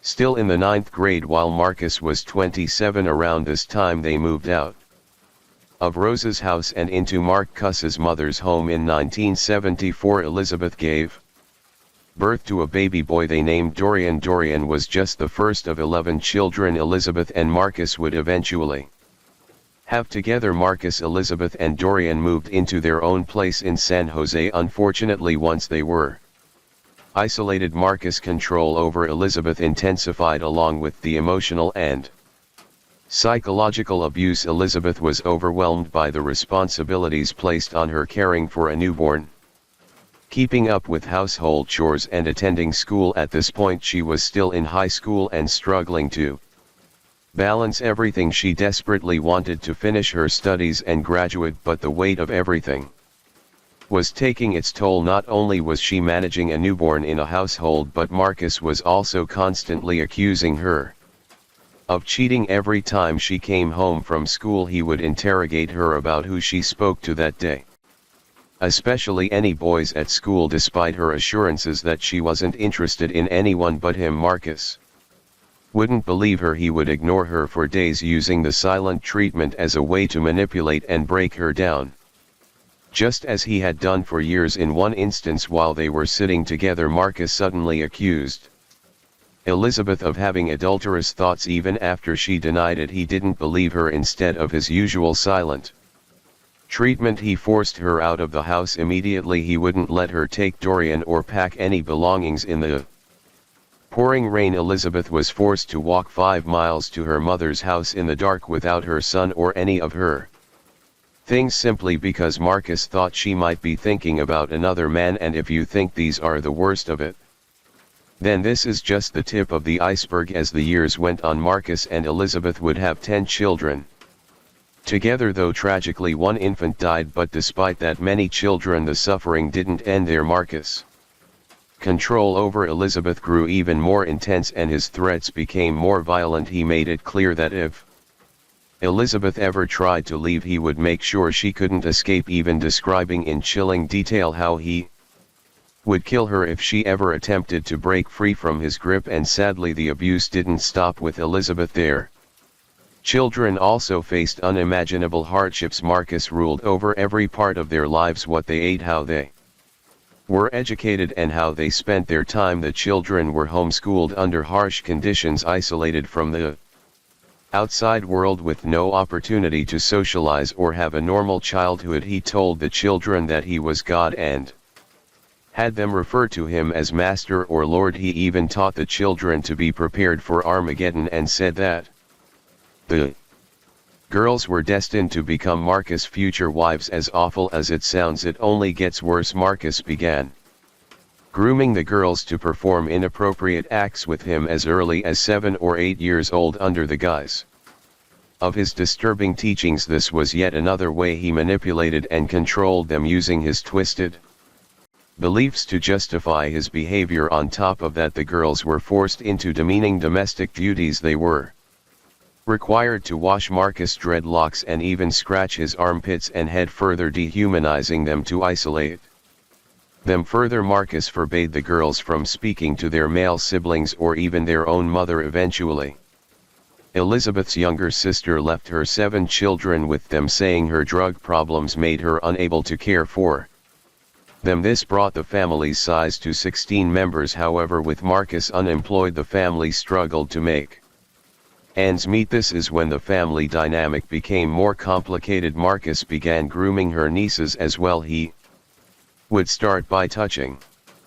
their chest and genital areas, then he taught them oral penetration, claiming they were being trained to become better wives for him. And by the time they were into their teenage years, Marcus would begin having intercourse regularly with them. He would tell them that this was a form of love, claiming that it was how a father should show affection for his children. Additionally, Marcus would conduct wedding ceremonies with the teenage girls starting at the age of 13, much like he had done with Elizabeth. He maintained incestuous relationships with his daughters, including his oldest Kini, who had 2 children with him, and his second oldest daughter Sabrina, who had 1 child with him. He also abused his nieces Rosa and Safina Solario and Ruby Ortiz. Rosa had 2 children with Marcus, while Safina and Ruby each had 1. Ruby was only 13 when Marcus married her. At the time she believed he loved her, but he manipulated her by saying, "God's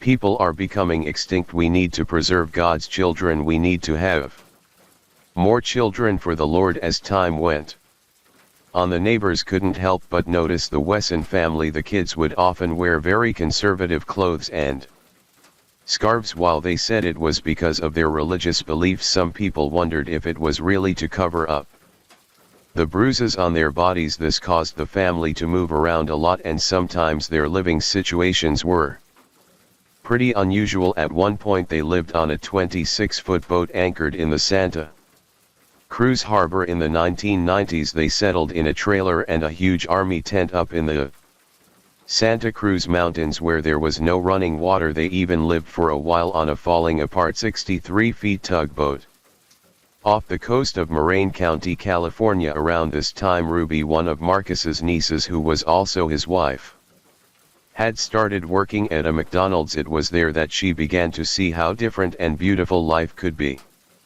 outside of the confined world she had known at home. She even went out with a co-worker one day before Marcus could pick her up, experiencing a small taste of freedom. But when Marcus found out, the punishment she received was so harsh that it made her realize just how trapped she truly was. Marcus didn't allow Ruby to work again after that incident, but Ruby wasn't ready to give up on her chance for freedom. At one point when she was alone on the tugboat, she managed to escape and boarded a train to Fresno, California, hoping to find refuge with her mother. However, when she arrived, her mother urged her to return to Marcus, pressuring her to go back to the man who had controlled and abused her life for so long. Eventually she was captured by Marcus once again and was brought back with him. Now you might be wondering, where are the other male members of the family? Well, the Wesson sons were raised separately from their sisters because Marcus discouraged contact between the sexes. He was afraid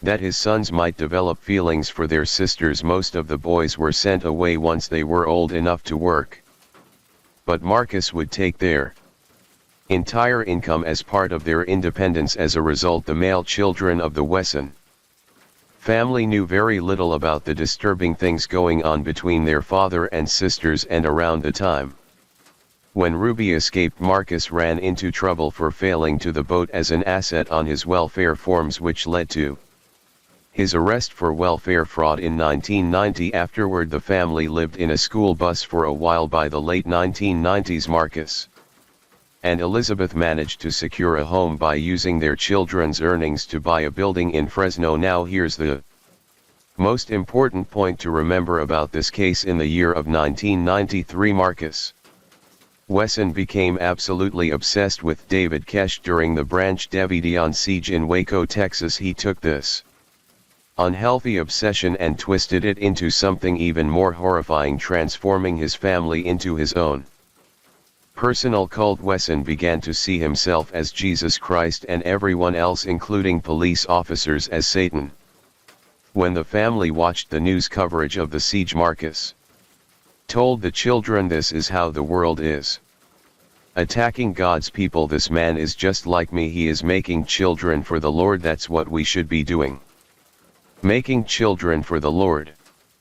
But it didn't stop there. Marcus went so far as to have his children make a chilling suicide pact. They were told that if the police or the government ever tried to separate them, the strongest child would be the one to end it all, shooting everyone in the head. His reasoning: if they were ever torn apart, they would all die together. But there was one catch: one child was to survive to live and tell The tale. And who did Marcus want to be that survivor himself? This isn't just a man with delusions of grandeur, this is a psychopath, a man so twisted, narcissistic, and disgusting he would manipulate and control his own family to satisfy his egotistical fantasies. And while living in their new home in Fresno, life was far from ideal. The house needed thousands of dollars in repairs, and guess who was doing all the work? You guessed it, Elizabeth and her children. Meanwhile, Marcus sat back, bossing them around without lifting a finger. With no stable income, the girls worked as banquet servers at a hotel. This made Marcus even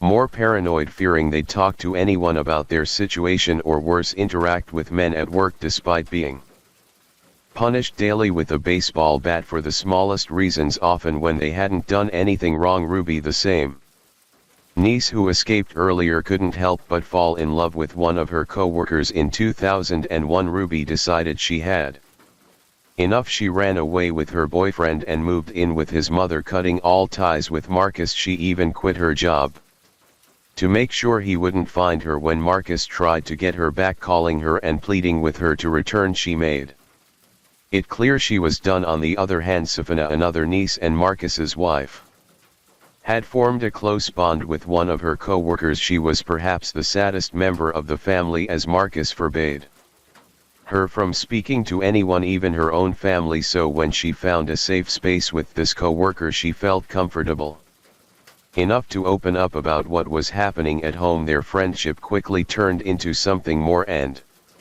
they became a couple. Eventually, Safina decided she could no longer live under Marcus' control. She left, saying she wasn't happy in the household anymore and was planning to stay with her parents. However, Marcus quickly tracked her down and demanded that she return. He said he would consent to her living at her mother's house, but her 2 years' worth of pay would be sent to him. Additionally, if she didn't work during the day, she would have to stay with Marcus but could do what she wanted at night. Safina reluctantly agreed to Marcus' conditions.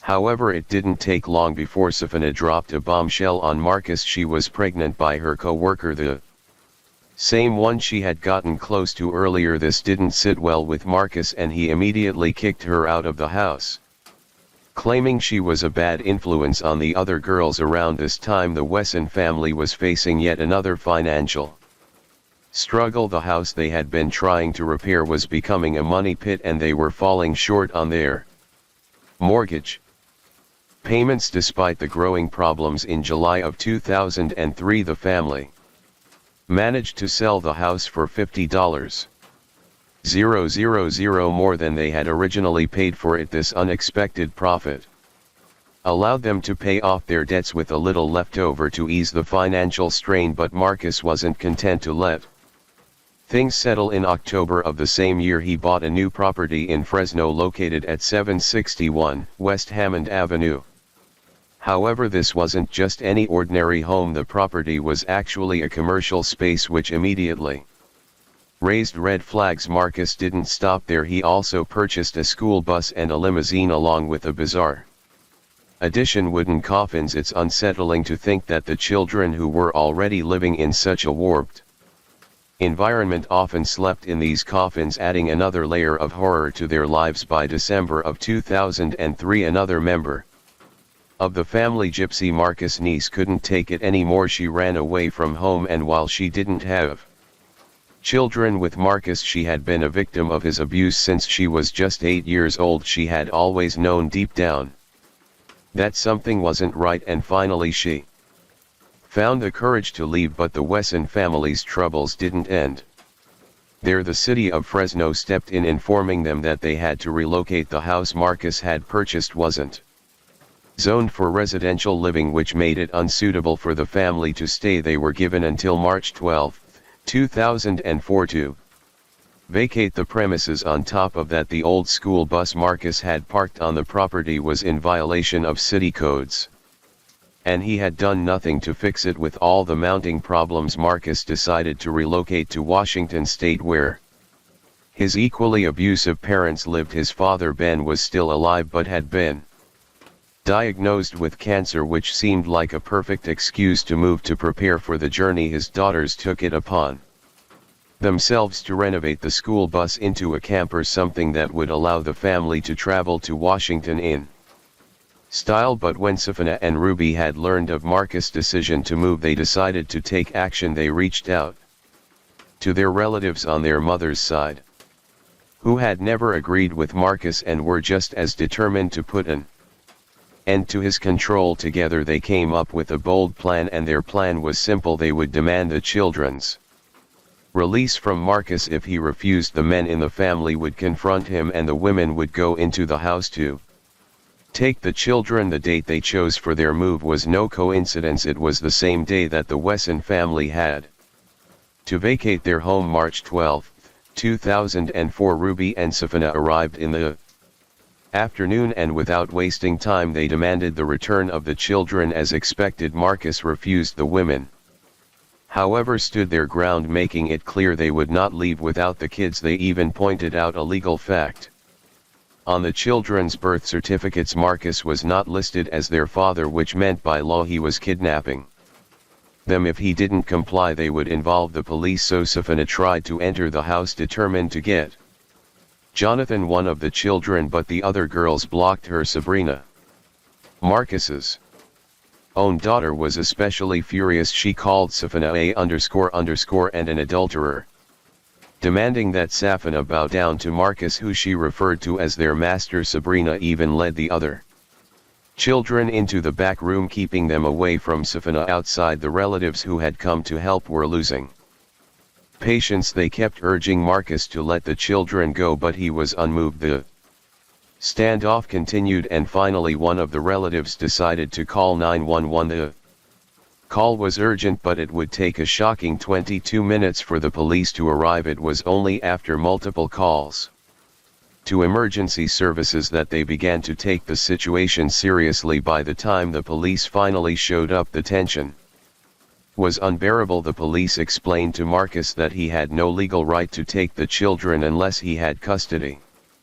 As they tried to reason with him, Marcus quietly slipped back into the house and locked the door behind him. Moments later, gunshots rang out from inside the house. The officers rushed in, and minutes later, Marcus emerged from the house covered in blood. The police wasted no time in arresting him. When they entered the back room, the horrifying scene they found left them stunned. Sabrina, age 25, Lead 17, Ilabel, age 8, Aviv and Jonathan, age 7, Ethan, age Sedona and Marshi, both just 18 months, and Jeb Wesson, only 1 year old, were all found dead, each shot in the eye.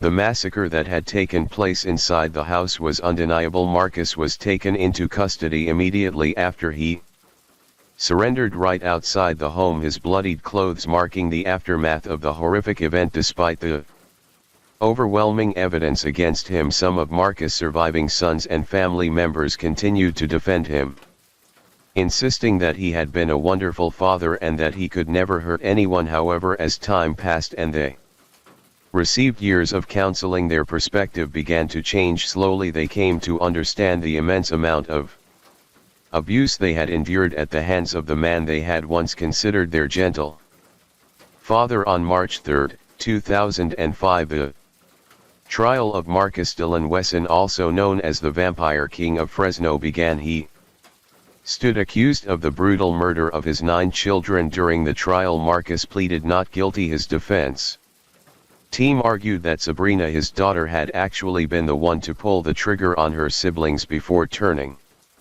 the gun on herself. This claim, however, was met with skepticism. After months of deliberation, the jury found Marcus guilty of 9 counts of murder as well as 14 counts of coerced intimacy and continuous essay of his underage daughters. Although it could not be conclusively proven that Marcus had fired the fatal shots, the jury was convinced that he had manipulated his children into a twisted suicide pact. The mental abuse and coercion he had inflicted on them over the years left them vulnerable and broken. Even if Sabrina had been the one to pull the trigger, it was clear that Marcus' influence had driven her to do so. In July of 2005, Marcus was sentenced to death for his crimes, bringing a tragic chapter of abuse and violence to its grim conclusion. Now Marcus Wesson is 78.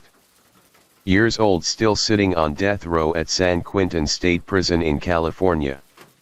Elizabeth, the mother, and the other children spent years trying to overcome the scars left by Marcus, the man they once called their father. They were all victims of his monstrous actions, victims of a twisted system they had no control over. But here's something to think about: could his parents have been just as responsible for what Marcus became? His abusive upbringing seemed to play a significant role in shaping him into the he is right now. Marcus wasn't just born evil. His environment, the horrors he lived through as a child, likely shaped his mindset. Story 4. On May 26, 1986, two men quietly snuck onto the McClincy family farm hoping to steal some cherries during the season's peak. The farm looked peaceful with lights flickering on and off in the house, but inside something terrible was happening. Two members and one mate of the McClincy family had been brutally murdered with an axe by one of their own, James Dunham. The two men had no clue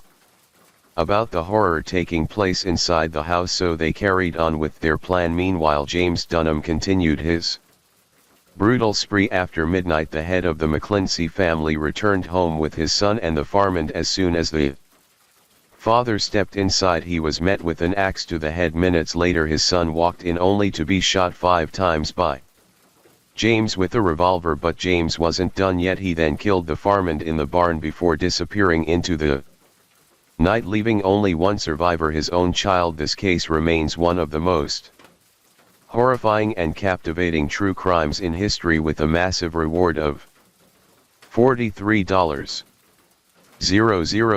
for information leading to James dead or alive. The mystery surrounding his actions has left people speechless. What could have driven him to commit such an unspeakable act? How did he manage to disappear without a trace? In this story, we'll dig into every chilling detail, piecing together the clues to uncover the truth behind James Dunham's terrifying crime and try to understand why someone would do something so horrific. Now, before we dive into the chilling events, let's take a step back and understand the where, when, and who behind this heartbreaking tragedy. Going to the town of Campbell, nestled in the heart of Northern California's fruit growing industry. This is where the tragedy unfolded, a place brimming with life, with a bank, packing facilities, and cane rise all lined up along the railroad tracks, shipping local goods across the country. Farmers in the area had formed the Campbell Fruit Growers Union, showing just how important agriculture was to the town's success. And at the center of all this was Colonel Richard P. McClincy, a man who had come from Jefferson County, Virginia. He fought for the South during the Civil War, rising to the rank of colonel. After the war, he left behind his military career and became a well-known figure in his community. It was said that he was involved in everything from publishing newspapers to politics and even animal husbandry. When he moved to Campbell, he bought a 56-acre cherry farm, becoming a respected member of the community. In fact, in 1893 he was chosen to represent Santa Clara County at the World's Columbian Exposition in Chicago. It was clear that McClincy had a full life. He remarried after his first marriage ended in divorce, settling down with his second wife Ada Wells and her 2 children, Hattie and James, in a grand Victorian house on the ranch. But things took a darker turn when James Dunham entered the picture. James wasn't a man who easily made an impression on others. He lived in the background, a quiet figure who was seen but not truly known. Those who did interact with him often described him as cold, almost lifeless, with eyes that seemed to look right through people. It's important to note that he didn't have a history of violence, but he had a temper, one that could explode when things didn't go his way. James was a drifter, taking odd jobs when money was tight and turning to his mother for cash when work was scarce. Sometimes if she refused to give him what he wanted, he'd lash out, like the time he killed her chickens in a fit of rage. James was the kind of man who seemed destined for a solitary life, so when he suddenly married Hattie Wells, it shocked everyone. Hattie had once been engaged to James' younger brother Charlie, but broke off the engagement after she saw him with another woman. Rumors began to swirl that James and Hattie's Marriage wasn't about love, it was about revenge. Now at first James and Hattie had big dreams of traveling the world. And they never really stayed in one place for long, but this lifestyle came with a lot of problems for James. He couldn't keep up with the pressure to provide for Hattie, and with one failed business after another plus loans he couldn't pay back, things just spiraled. His credit took a hit, and that put a huge strain on their marriage. At one point while they were living in Sacramento, Hattie noticed her jewelry and favorite watch had gone missing. She reported them stolen, but not long after her things turned up at a local pawn shop. The receipt clearly showed that James had sold them. Even though no charges were pressed, the damage was done, and the trust between them started to crumble. With no money left, the McClincy family decided to take Hattie and James in at their cherry farm, hoping it would help, but instead of things improving, it only seemed to make everything worse. James' behavior didn't just put a strain on his marriage with Hattie, it also caused friction within the McClincy family. He was known to argue frequently with Colonel McKinley, and things got so bad that he once threatened to sue the colonel over a minor injury he got while working on the farm. Even Hattie's mother Ada, who was famous for being kind and welcoming, couldn't find a way to connect with him. What made it worse was how James treated Hattie. After they moved into the McClincy home, he would often verbally abuse Hattie, sometimes in front of the entire family, belittling her without holding back. This behavior didn't sit well with Hattie's brother Jimmy, and the two men clashed often. Their heated arguments nearly turned into physical fights on more than one occasion. In this tense atmosphere, James began disappearing for days at a time, leaving everyone wondering if the marriage was falling apart. Then in late 1895, the McClincy family was hit with surprising news. Hattie was pregnant. For a while this news brought a rare calm to the household. James, now 30 years old, seemed determined to change for the better. He even took a big step by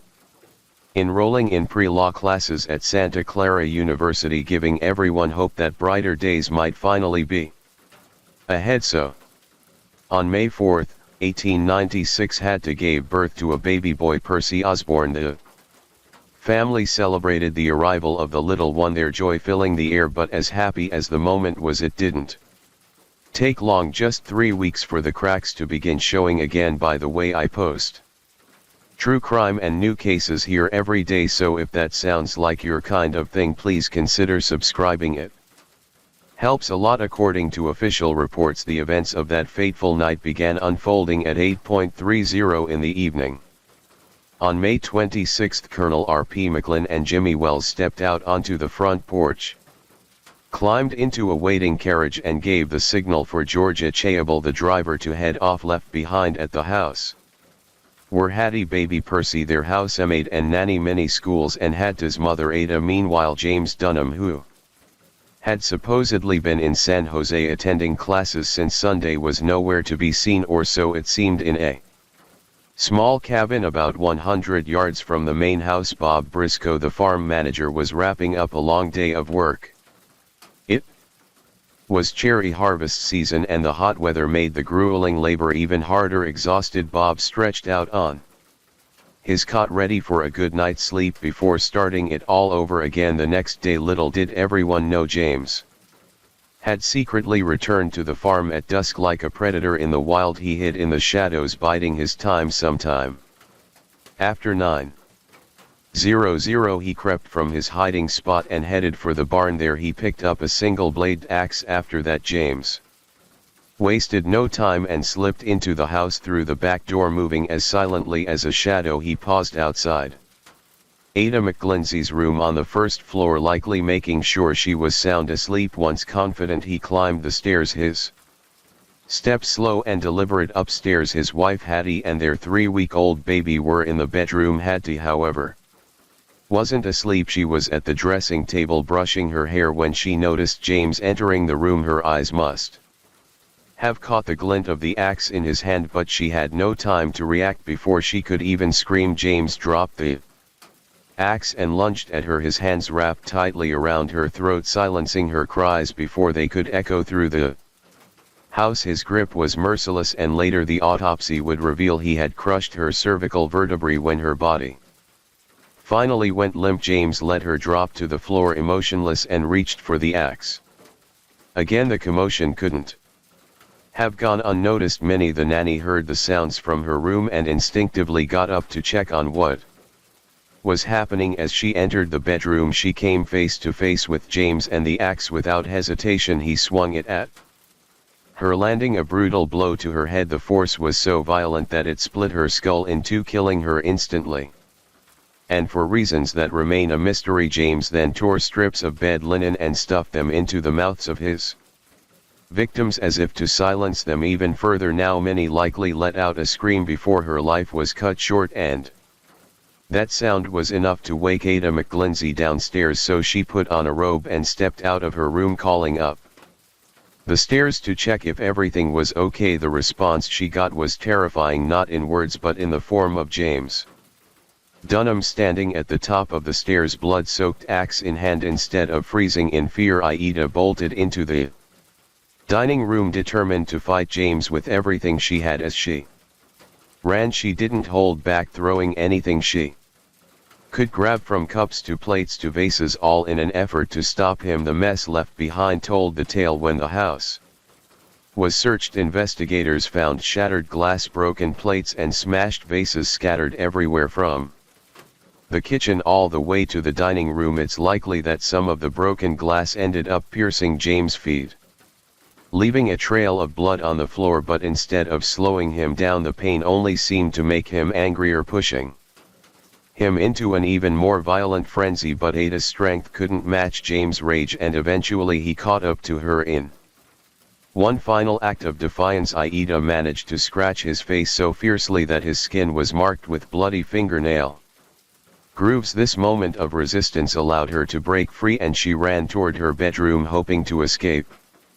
However, that's where her fight ended. Later it was clear from her position that she had been trying to crawl away when James struck the fatal blow. Reports suggested that Ada endured the most brutal attack of all, likely because she fought back so fiercely the examiner could barely count how many times James struck her with the axe, as each blow seemed more savage than the last. It was even noted that James appeared to take twisted pleasure in mutilating his victim, as though each swing of the axe was a release for his monstrous rage. This was also the same time when two men sneaked onto the farm, hoping to steal some cherries. They didn't expect to witness anything, as the night was eerily quiet. While they kept an eye on the house, watching for any signs they might be caught, they noticed the lights flickering. Then about 10 minutes later, James Dunham stepped outside to sit on the porch and smoke a cigarette. Seeing this, the two men panicked, thinking they'd be discovered, so they quickly decided to leave. Fast forward to 11:00.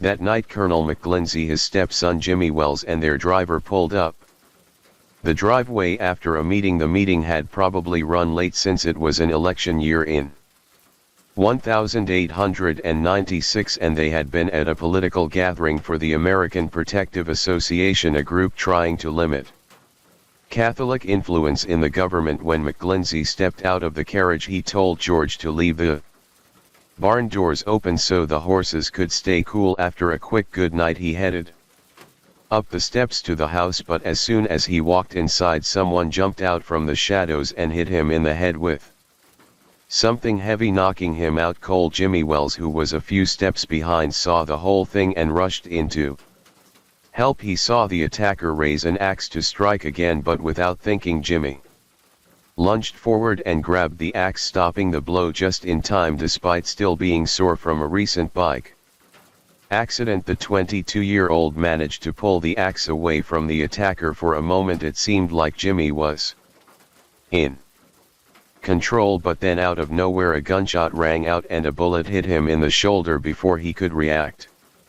Another shot struck him in the chest and he collapsed. His last instinct was to crawl toward the parlor, but as he reached the doorway, a final bullet struck his back. The axe slipped from his hand as he fell, and as he lay dying, James Dunham fired one last shot into his head. When they found Jimmy's body, it was reported that his clothes were still Smoldering from the gunpowder burns with his brother-in-law out of the way, Dunham turned his attention to finishing off Colonel McGlindsey, who was still unconscious in the entryway, but when he came back to check on the colonel he discovered that the old man had somehow managed to escape. It turned out that when Dunham swung the axe he had missed.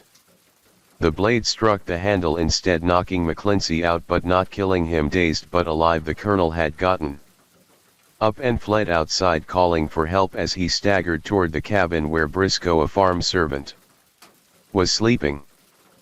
Panicked that McGlindsey might get away, Dunham aimed his revolver at him and fired, but the gun clicked. There were no more live rounds. Furious, he cursed, dropped the gun on the porch and pulled out another one. This time he fired recklessly into the night, desperately trying to end the colonel's life. While this was happening, a neighbor about 300 yards away was lying awake in bed trying to get some sleep. Despite the room's uncomfortable warmth, he had left the window open to catch the night air, but nothing seemed to help. He tried reading to drift off, but it didn't work. Then, just before 11:30, he heard the sharp crack of gunshots and cries for help coming from the McGlindsey farm, which he could see from his window. Sensing something was terribly wrong, he quickly got out of bed, dressed hastily, and rushed over to see if his neighbor needed help. By then Colonel McGlindsey had taken refuge in the cabin, where he found Bob Briscoe, the farmhand, who had been woken by the chaos and was standing frozen in fear in the corner. McGlindsey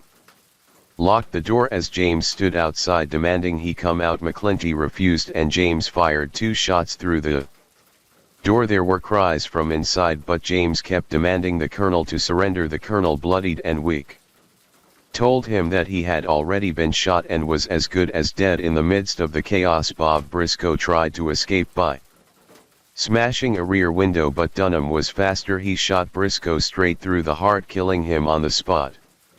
Weakened from blood loss, McGlindsey made a final attempt to reach the house. As he ran out of the cabin, James easily caught up.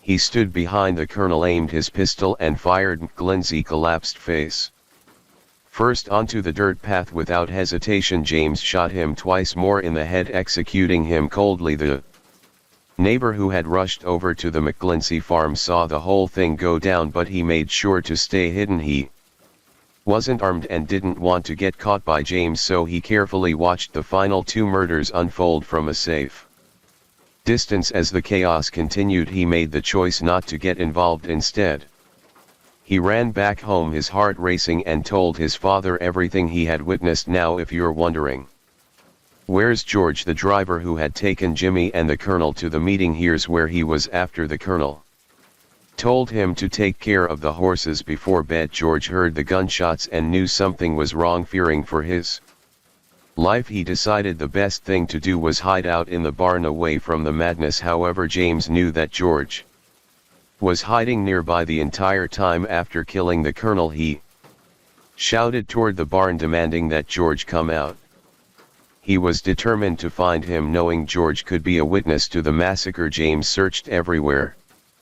Through the house, the cabin where the colonel and Briscoe had spent their last hours, and even the barn. He got so close to George that the poor man was sure his end was near, but by some stroke of luck James didn't find him. James must have thought George had somehow escaped, or maybe called for help, because in the end he chose a buckskin horse that had belonged to Jimmy Wells and rode off into the night. In his rush, he didn't even bother with the saddle. Meanwhile, as the neighbor made his way back to McGlindsey's farm, he bumped into George. The frightened driver told him that James had ridden off just a few minutes ago. The neighbor asked George if he had seen anyone else from the family, but George shook his head. He hadn't checked the house either. He was too scared to. After talking it over, the two decided to team up and figure out what had happened. Their first stop was outside where Colonel McGlindsey's body still lay. They confirmed the worst. He was gone. With heavy hearts they turned to the house. It was dark, quiet, and felt completely lifeless. Entering through a side door into the rear parlor, they were immediately hit by a sharp burning smell. That's when they saw Jimmy Wells on the floor. His face and upper body were badly burned and his shirt collar made of flammable celluloid had caught fire from the gunshot that killed him from there. They cautiously made their way into the dining room, which was a disaster zone of shattered plates and dishes bloody. Footprints trailed into a nearby bedroom, and when they followed, the sight was horrifying. MRSMCLY's body lay in a bloody mess with splatters covering the walls, floor and even the ceiling. The downstairs search turned up nothing else. So the two climbed the stairs to check the second floor. Across the staircase they found Minnie lifeless in her room. But there was still no sign of Hattie or the baby.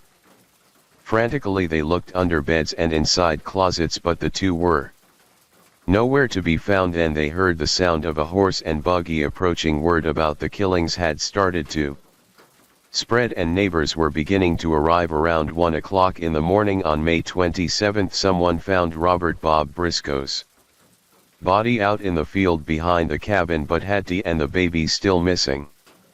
The searchers couldn't help but wonder if Hattie might have played a role in the tragedy and escaped with her husband.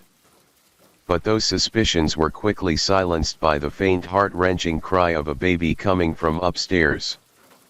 Following the sound they made their way to the room where Minnie had been discovered earlier. There, under a pile of linens on the bed, they found the infant helpless and crying, lying next to his mother's lifeless body beside Hattie's bed. There was a handwritten note that read, "Please say goodbye for me to my dear mother, brother and stepfather." At first it seemed like Hattie had little time to prepare for her tragic end, but soon people started wondering if James Dunham had actually written it. Some suspected that he might not have planned to kill everyone at first. Maybe it was the brutal murder of the maid that pushed him over the edge, and from there his bloodlust spiraled out of control.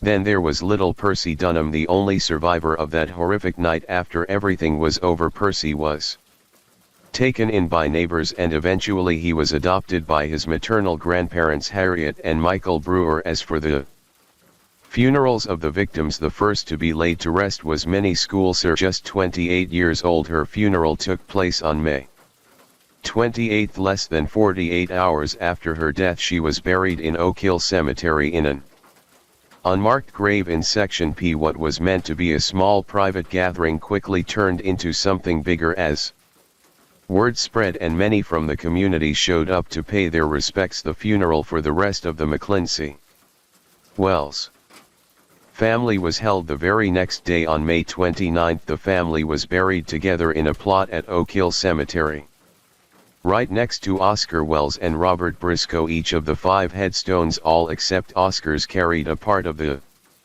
Romans verse, "Vengeance is mine, I will repay, saith the Lord." Now as for James, a lot went down after he took off on Thursday, May 28. 2 locals, Oscar Parker and Everett Snell, were out in the foothills of Mount Hamilton near Smith's Creek Hotel when they came across a stranger. He was riding a horse that wasn't saddled or bridled, just like the one stolen from the McClinney Ranch.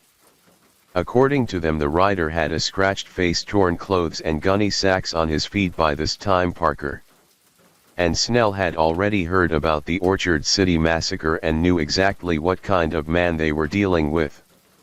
As they got closer, the stranger tried to pull his hat down to cover his face, but it didn't work. They both recognized him instantly. James Dunham. Snell, who had worked with James a few years earlier, knew for sure it was him. The coldness in his eyes and the deep scratches on his face, probably from Hattie fighting back before he killed her, made it clear this was the man they'd been hearing about. Even though Parker and Snell were tough and used to hard situations, they couldn't help but feel the weight of what had happened. Still, they kept their cool and didn't let on that they knew who he was. The stranger seemed nervous but kept talking. He told them he hadn't eaten in days and had broken into Snell's cabin for food. Parker, seeing how worn out he looked, offered him a place to stay for the night, but the stranger got even more anxious and turned it down. He claimed he had to get to a nearby valley before nightfall and asked for directions. Parker, being clever, told him to stick to the main trail, mentioning that there were bandits in the hills, but that was a trick to keep him on the open path where it would be easier for them To track him later after that they parted ways once the stranger was out of sight. Parker and Snell headed to Smith's Creek Hotel where they called the sheriff's office. The sheriff didn't waste any time. He quickly gathered his men, brought along 2 bloodhounds and headed straight for the location, but as soon as they arrived a thick fog rolled in, making it nearly impossible to search for James at that moment. However, the next morning as soon as the fog cleared, they were ready to go, and by the end of the day they had found something big, the horse that belonged to Jimmy Wells, the same one that James Dunham had stolen from the McClincy family. Along with the horse they found pieces of Dunham's clothing and signs of recent campfires. But then something strange happened. While they were out searching, they suddenly heard a gunshot. The source of the shot was a mystery and no one could figure out who fired it or where it came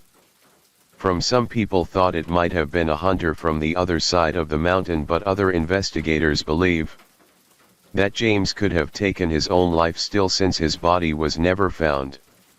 That theory couldn't be confirmed. The very next day, on May 30th, evidence surfaced showing that James had broken into a cabin near Mount Hamilton, proving that he was still alive at that time. By June 1st, word spread that James Dunham had bought supplies, reigniting the manhunt. Not long after, a rifle and pistol were reported stolen from a cabin in Glenwood. This led investigators to believe Dunham had managed to slip away from Mount Hamilton and was heading south. On June 2nd, the sheriff's posse jumped onto a train bound for Hollister after hearing that Dunham might be moving under the cover of darkness toward Kansabo Valley. They suspected he was seeking help from Mexican communities that weren't aware of his horrific crimes. On June 4th, a man at Hay Station gave an eerily accurate description of Dunham's clothing, shoes, and hat without even being asked. This added weight to the theory that Dunham was trying to hide out in Tulare County. A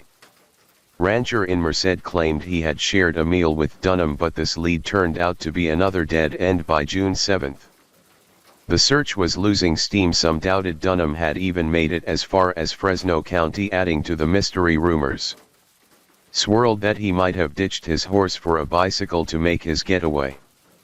Dunham was known as a skilled long-distance cyclist, and it seemed like a smart move to avoid drawing attention. One sighting placed a man matching his description arriving in Bakersfield on a bike as early as May 29th. It's worth pointing out that James Dunham seemed to have been planning his escape well in advance. Just one day before the murders on Monday, May 25th, he withdrew his entire life savings, around $1,000 from the bank. The next day he stashed a bicycle in the brush near a dry creek bed only a few hundred yards from the house. This makes the theory that he used a bicycle to flee not far-fetched at all. In fact, it seems like Dunham had carefully thought through his getaway, choosing the bike as a quieter and less conspicuous means of escape compared to a horse. By this point, the search for James Dunham was falling apart. Every lead seemed to hit a wall, and people were left with one burning question: why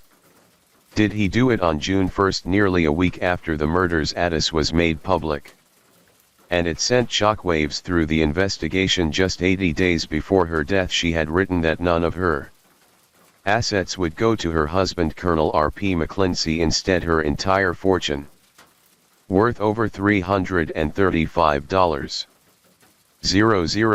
was left to her son, James Wells. Her daughter had to receive just $100. This revelation gave investigators a chilling theory. What if Dunham murdered the family to ensure his son would inherit everything? With the family gone, Ada's estate would pass to her grandson, making Dunham the trustee in charge of the money. This painted a picture not of a man who acted in a fit of rage, but of someone who meticulously planned the brutal murders out of pure greed. Still, one big question lingered: how did Dunham plan to get away with it? As days turned into weeks and weeks into months, the trail grew colder. The manhunt that had once united entire communities started to lose steam. A year later, even the most dedicated trackers were forced to admit defeat. Despite this, reports of sightings kept trickling in, each one adding to the growing mystery. Some claimed Dunham was spotted in Texas, Wyoming, or Massachusetts. Others said he had escaped as far as China. One theory suggested he fled to Cuba on a steamboat, while others believed he had died in the mountains. Every tip seemed promising at first, but each one ended the same way, a dead end. As time went on, it felt like James Dunham had vanished into thin air, leaving nothing behind but questions and a legacy of horror. Interestingly, several men were accused of being the fugitive over the years. In early June, just weeks after the murders, a man near San Miguel asked for food and some believed he was Dunham, but after further investigation, it turned out he was just another outlaw with no connection to the crime. A year later, in 1897, authorities arrested a man in Mexico who fit a loose description of Dunham. However, he was quickly cleared when closer examination proved he wasn't the killer. Then in 1901, a man named Charles Franklin Krill found himself at the center of the manhunt. Arrested in Wichita, Kansas, he was transported to San Jose, where he was charged with being Dunham. Krill shared some physical traits with the fugitive, including height, weight, and even scars, but the evidence against him didn't hold up. After weeks of being questioned, Krill was finally released, though the experience left him shaken. Interestingly, Krill later cashed in on his ordeal by selling tickets to people curious about his close call with the gallows. The years didn't slow down the string of sightings and arrests. In 1902, rumors swirled that Dunham was living among the Navajo. By 1904, another dramatic moment unfolded in Arizona. After a shootout, a man confessed on his deathbed to being Dunham. Authorities were hopeful, but once again this lead proved to be false. In 1908, yet another man, this time from Texas, was accused of being Dunham. William Hatfield was brought all the way to San Jose for a hearing, but after a brief investigation, he too was released. As time passed and the sightings dwindled, many people began to believe Dunham was no longer alive. Some speculated that he had taken his own life shortly after the massacre, possibly in the mountains where he was last seen. This theory gained traction when skeletal remains began turning up in the following years. In 1898, just 2 years after the murders, bones were discovered and examined to see if they belonged to Dunham. Over the next 4 decades, more sets of remains were uncovered, including some in the Pachia Pass area, but none could be definitively linked to him. One strange twist involved a set of bones that disappeared entirely, possibly stolen by someone hoping to claim the reward money. Even so, the mystery persisted with every discovery, reigniting the hope that justice might finally be served, as if the story wasn't already tangled enough. Alternative theories emerged. Some believed Dunham hadn't committed the murders at all. Instead, they argued that he had been killed himself and framed to divert attention from the real culprits. While intriguing, these ideas lacked credible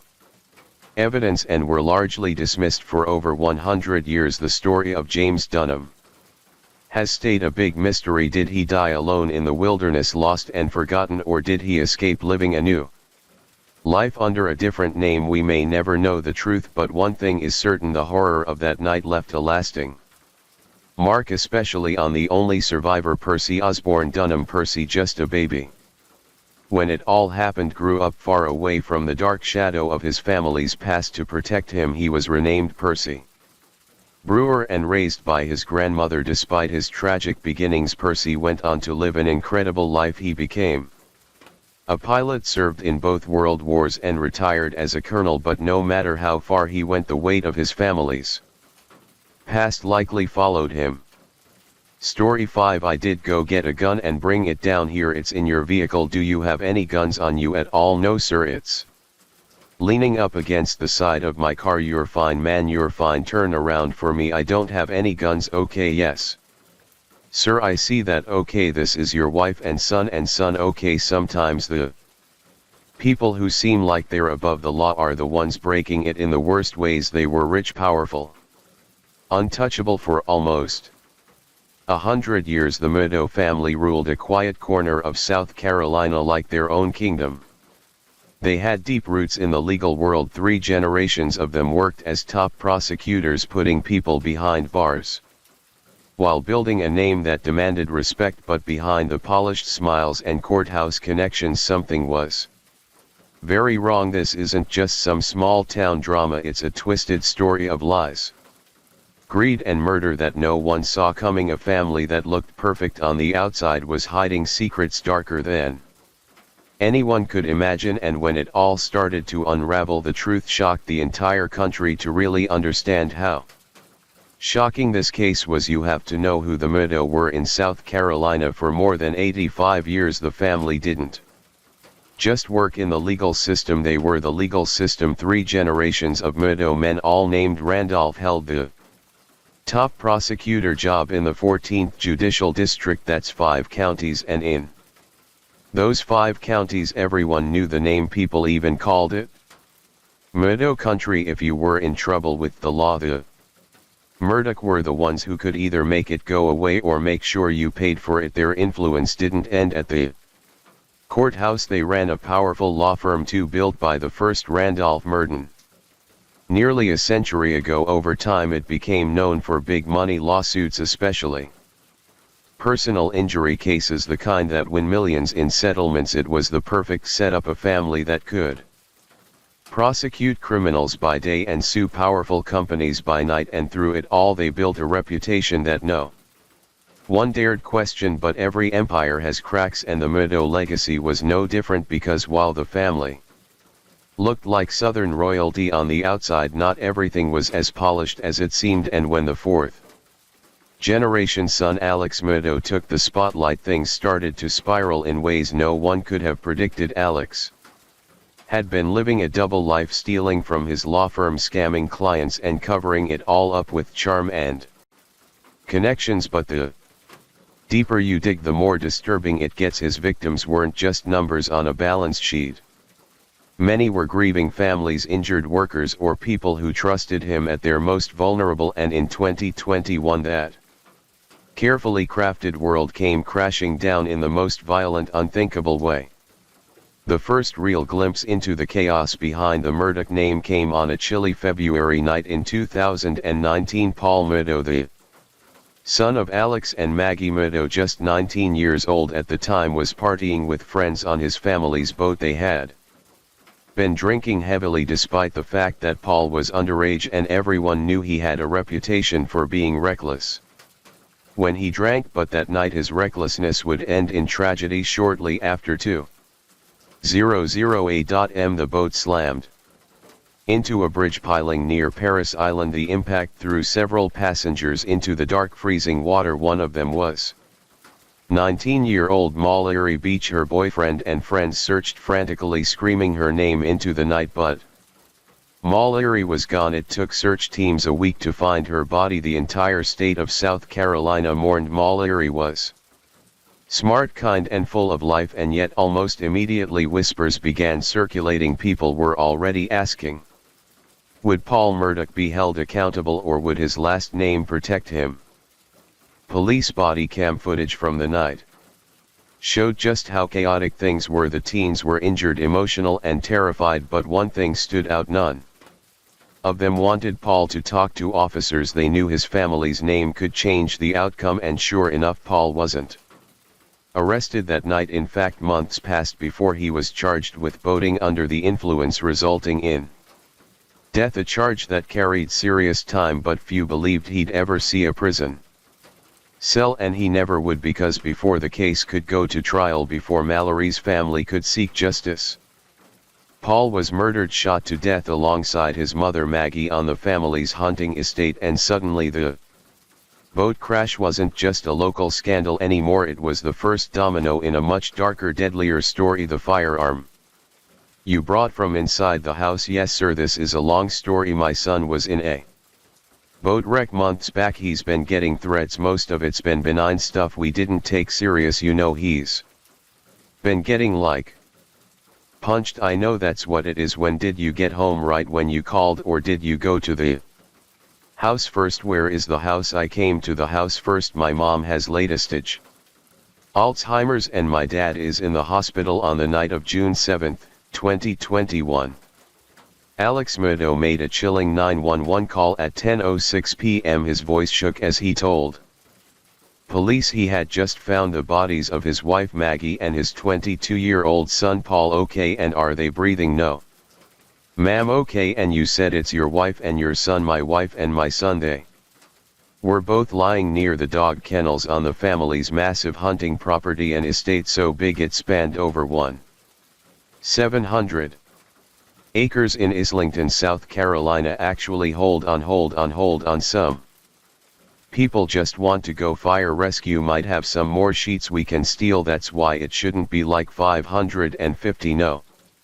It is both had been shot multiple times, and what disturbed investigators even more, they were shot with two different guns. Whoever did this had come prepared, or maybe had access to more than one weapon. Alex told officers he hadn't been home at the time of the murders. He said he was visiting his mother, who suffers from dementia, but something about his story didn't quite sit right, and quietly behind the scenes the South Carolina Law Enforcement Division had already marked him as a person of interest from day one. As the investigation unfolded, the picture got darker. Prosecutors discovered that Maggie had been considering divorce. She had even met with a lawyer in Charleston just weeks before her death, but when asked about whether he had any arguments with his wife, Alex would say they didn't have much to argue about. Thank you. How many pellets are normally in a buckshot? 101. 12. And as if that wasn't enough, investigators were also starting to untangle a massive web of financial crimes tied directly to Alex. For weeks he had been stealing millions of dollars from his own law firm, from clients, even from the grieving families he claimed to represent. Everything was unraveling. The motive: prosecutors believed Alex killed his wife and son to distract from his exploding financial scandals and win back public sympathy, a desperate, twisted attempt to shift attention away from the lies and fraud that were finally catching up to him. So in July 2022, Alex was officially charged with the murders. He pleaded not guilty. This is a murder. On June 7, 2021, did you take this gun or any gun like it and shoot your son Paul in the chest in the feed room at your property off Moselle Road? No, I did not. But in March 2023, after a trial that captivated the nation, the jury found him guilty on all counts. The next day he was sentenced to 2 consecutive life sentences without the possibility of parole. When Alex Murdaugh was convicted of murdering his wife and son, many believed justice had finally caught up with the disgraced attorney, but the reality was that it was just the beginning of a show. Do you need any additional time to confer with Mr. Murdaugh? He indicates he doesn't need to talk to me. It hurts my feelings, but we don't need any break. However, Your Honor, he does need to visit the restroom before we start this process. As of May 2025, Murdaugh is buried under a mountain of legal trouble, 102 criminal charges across 19 indictments, ranging from financial fraud to narcotics distribution. He's disbarred, his assets seized, and he's locked away for life. Yet even from prison, the ripples of his crimes continue to spread, touching the lives of the dead, the broken, and the betrayed. But this was just the beginning of the world getting to realize how dark it was to be born in this world. As Alex Murdaugh, on a quiet summer morning in July 2015, the body of 19-year-old Stephen Smith was discovered on a lonely stretch of road in Hampton County, South Carolina, just 15 miles from the Murdaugh family's Moselle estate. He was a promising nursing student, openly gay and known for his bright spirit and ambition. But that July 8 morning would mark the end of his life and the beginning of years of whispers, doubts, and theories that still haunt the Low Country. Stephen's cause of death: blunt force trauma to the head, but strangely, investigators quickly ruled it a hit-and-run accident, and Stephen's loosely placed shoes were still on his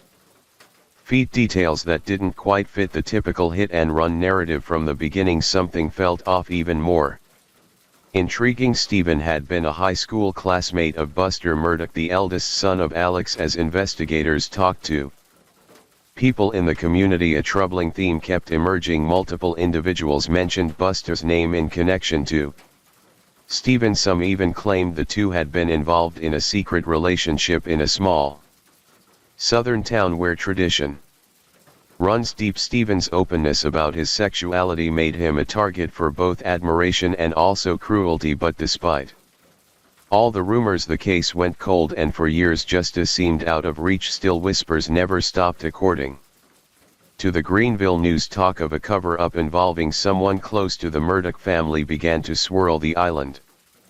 Hackett described the entire case as one that reeked of insider interference, raising eyebrows about how the investigation was handled and why certain leads were never followed. Then in June 2021 everything changed as the South Carolina Law Enforcement Division was digging into the shocking double murders of Maggie and Paul Murdoch. They stumbled upon new evidence related to Stephen Smith's case. Whatever they found was serious enough to reopen the investigation into Stephen's death 6 years after the fact. Fast forward to March 22, 2023. SLED finally made it official. Stephen Smith's death was not a hit-and-run accident, it was a homicide. The admission confirmed what many in Hampton County had suspected all along. Stephen had been murdered, yet as of May 2025 no one has been charged. Buster Murdo, whose name has been tied to the case again and again, issued a rare public statement. He strongly denied any involvement, calling the rumors baseless and stating that at the time of Stephen's death he had been at the family beach house in Edisto Beach with his mother and brother, and said that you and Stephen were romantically involved. His brother says that someone approached him and says that you were with a group of young men who beat him with a baseball bat. What do you say to that? To both of those absolutely baseless rumors, I unequivocally deny anything that you just read off of that piece of paper. These rumors of my involvement with Stephen and his death are false, he said. So what really happened to Stephen Smith that night on a dark country road? Who killed him, and why? Was it a hate crime, a tragic secret, or something far more tangled in the Murdoch family's powerful web? The answers still haven't come, but one thing is clear: Stephen Smith's story isn't going away, and neither are the people demanding justice in his name. The crimes kept unfolding. In February 2018, longtime Murdoch housekeeper Gloria Satterfield supposedly tripped over the family dog and fell down the steps. She lingered in the hospital for weeks before dying of a stroke, but here's the kicker: no autopsy, no coroner, and a death certificate that labeled the cause as natural. Her sons were awarded $4.3 million from the insurance payout. They saw none of it. Instead, Murdo, alongside his banker and lawyer, stole every last penny in the courtroom. Attorney Eric Bland called it evil. Eventually the Satterfield family recovered $6.50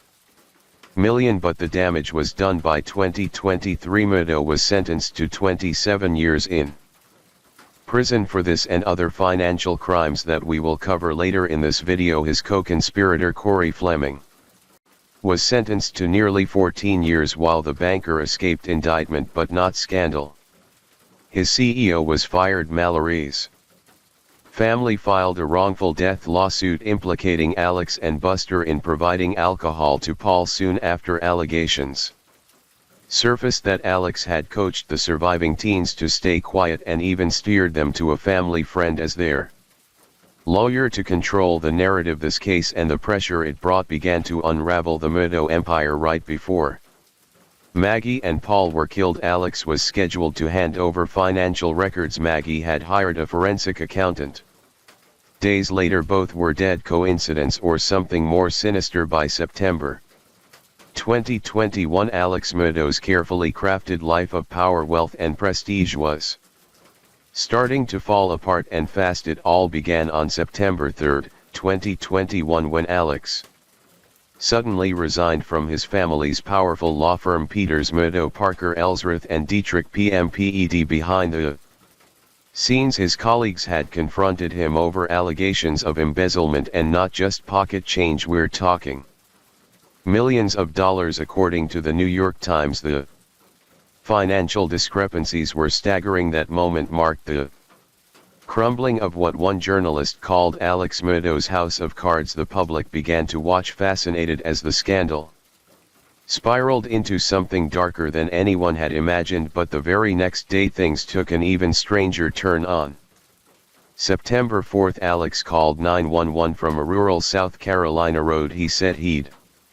been shot in the head while changing a tire. A mysterious truck had supposedly slowed down beside him. Someone fired a shot and then sped off. Alex survived, but just barely. His injury turned out to be a superficial graze, not life-threatening, and he was released from the hospital. Shortly after then came a public statement. Alex announced he was entering rehab for a long-standing opioid addiction, seeking treatment in Orlando, Florida. On the surface it seemed like a man at rock bottom, but behind the scenes, investigators were already piecing together a much more calculated and bizarre story. Just 10 days after the shooting on September 14, the South Carolina Law Enforcement Division dropped a bombshell. The shooter wasn't a random stranger. It was Curtis Edward Smith, a distant cousin, former client, and Alex's alleged drug dealer. But here's where the story takes a sharp, almost unbelievable twist. The shooting was staged. According to SLED, Alex had hired Curtis Smith to kill him, hoping his death would look like a murder and allow his surviving son Buster to collect a $10 million life insurance payout. Because Alex believed mistakenly that suicide would void the policy, he tried to engineer a fake homicide. In short, Alex wanted to die, but not by his own hand, and certainly not without leaving something behind for his only living son.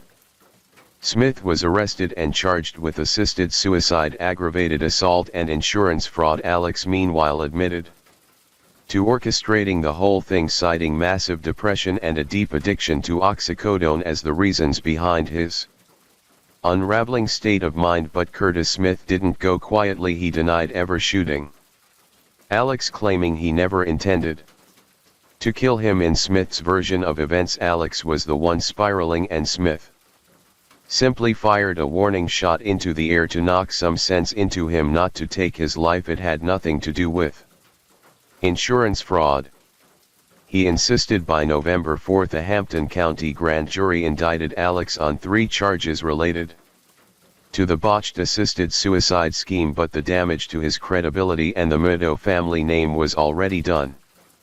This bizarre roadside plot wasn't just a failed insurance scam. It revealed how far Alex Murdaugh was willing to go to escape the crumbling empire he once controlled, and for the public it was yet another jaw-dropping twist in a saga that seemed to have no end. In June 2022, the state grand jury indicted Murdaugh for narcotics distribution over 8 years. Alex and Curtis Smith allegedly used stolen money, $2.4 million worth, to buy and distribute drugs across multiple counties. A prominent lawyer laundering drug money through fake accounts while his addiction spiraled out of control. It's hard to believe, but with Murdaugh nothing is too dark or too depraved. Just when you think the story couldn't get any more disturbing, yet another voice stepped forward, adding a chilling layer to the already tangled web of Alex Murdaugh's alleged wrongdoings. In August 2022, a former sex worker from South Carolina named Lindsay Edwards came forward with horrifying claims during an interview with Fitz News, an outlet known for investigating South Carolina's political and legal elite. Her story isn't just shocking, it's deeply unsettling. Lindsay alleged that she first encountered Alex Murdaugh at a private party, the kind hosted in secret, attended by powerful local men and flooded with drugs. What started as what she described as a service quickly turned violent. According to Lindsay, the situation escalated when Murdaugh began choking her during the encounter, and despite her desperate attempts to fight him off, scratching his arms trying to escape, he continued to rape her normally. Lindsay said if things got out of hand, a bouncer working for her madam would step in and protect the girls, but that night was different. The madam didn't stop it. Why? Because she had what Lindsay called an exchange of services agreement with Murdaugh, meaning his power and connections gave him a pass to do whatever he pleased, no matter how brutal. And it didn't end there. Lindsay went on to claim that this wasn't a one-time nightmare. She described at least 3 more encounters with Murdaugh, each one violent, each one forced. According to her, The madam and an armed bouncer pushed her into these sessions. There was no escape for her. These allegations paint a picture of predatory abuse enabled by those who were supposed to protect her and allegedly covered up by people who prioritized influence over justice. The South Carolina Law Enforcement Division is currently investigating Lindsay's claims, but as of now no charges have been filed. Coming back to the financial frauds committed by Alex, for which on December 9, 2021 more criminal charges were filed. Investigators were now talking about a $6 million scam involving forged checks, fake settlements, and elaborate lies designed to funnel money into Alex's pockets while leaving his clients with scraps. Then came January 2022. Another blow. The grand jury added 23 new charges, including the theft of over $2.60, $6 million from clients like Natasha Thomas, Arthur Badger, Dion Martin again, and the grieving family of Hakey Pinckney, a deaf man who became paralyzed in a crash and later died. Under suspicious circumstances, Alex had supposedly arranged financial management for Hakey's settlement, yet $800,000 to $1 million vanished. And then there was Russell Leffitt, a bank CEO. By April 2022, investigators said Murdo, Fleming and Leffitt were all in on it, conspiring, covering each other's tracks and robbing clients blind. By August 2022, another twist. Murdo was indicted alongside two more men, Spencer Anuan Roberts and Jerry K. Rivers, for stealing nearly $300,000 from his own brother and former law firm. Yes, even his own family wasn't safe. In total, prosecutors believe Alex stole nearly $8.88 million from more than a dozen victims, and the way he did it, cold and calculating. He'd negotiate settlements for his clients, usually those who were poor, disabled, grieving or uninformed. Then he'd pay them just enough to keep them quiet and pocket the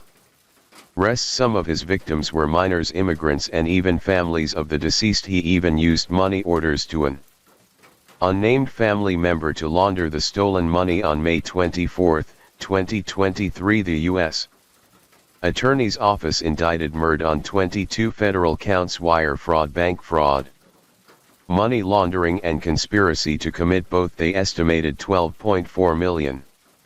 Stolen. Murdo agreed to another plea deal, this time facing up to 30 years in federal prison, but there was a catch. He had to tell the truth, and he didn't. Right before sentencing, federal prosecutors revealed Alex had failed a polygraph test, and that $1.3 million more in stolen money and 11 additional victims had been discovered. The judge didn't throw out the plea deal, but the punishment got harsher. On April 1, 2024, Alex Murdo was sentenced to 40 years in federal prison to run alongside his 2 life sentences for murder and the 27-year state sentence. He was also ordered to pay $8.7 million in restitution to 25 known victims, a small sliver of justice for lives permanently altered by a man who once took an oath to protect them. So where does it all end? What started as the tragic murders of a wife and son quickly unraveled into one of the most shocking scandals in recent history. Alex Murdo, once a respected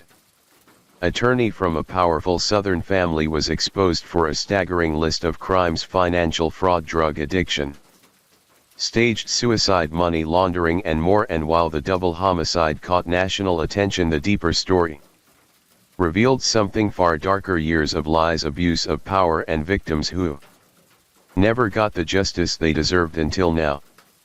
As the rain gently falls and the night grows deeper, thank you for joining me here at MR Nightcare True Crime Stories.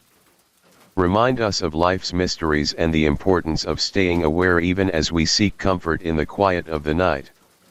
Let the rain carry you to a peaceful sleep, and until we meet again, stay safe, stay curious, and let the night watch over you.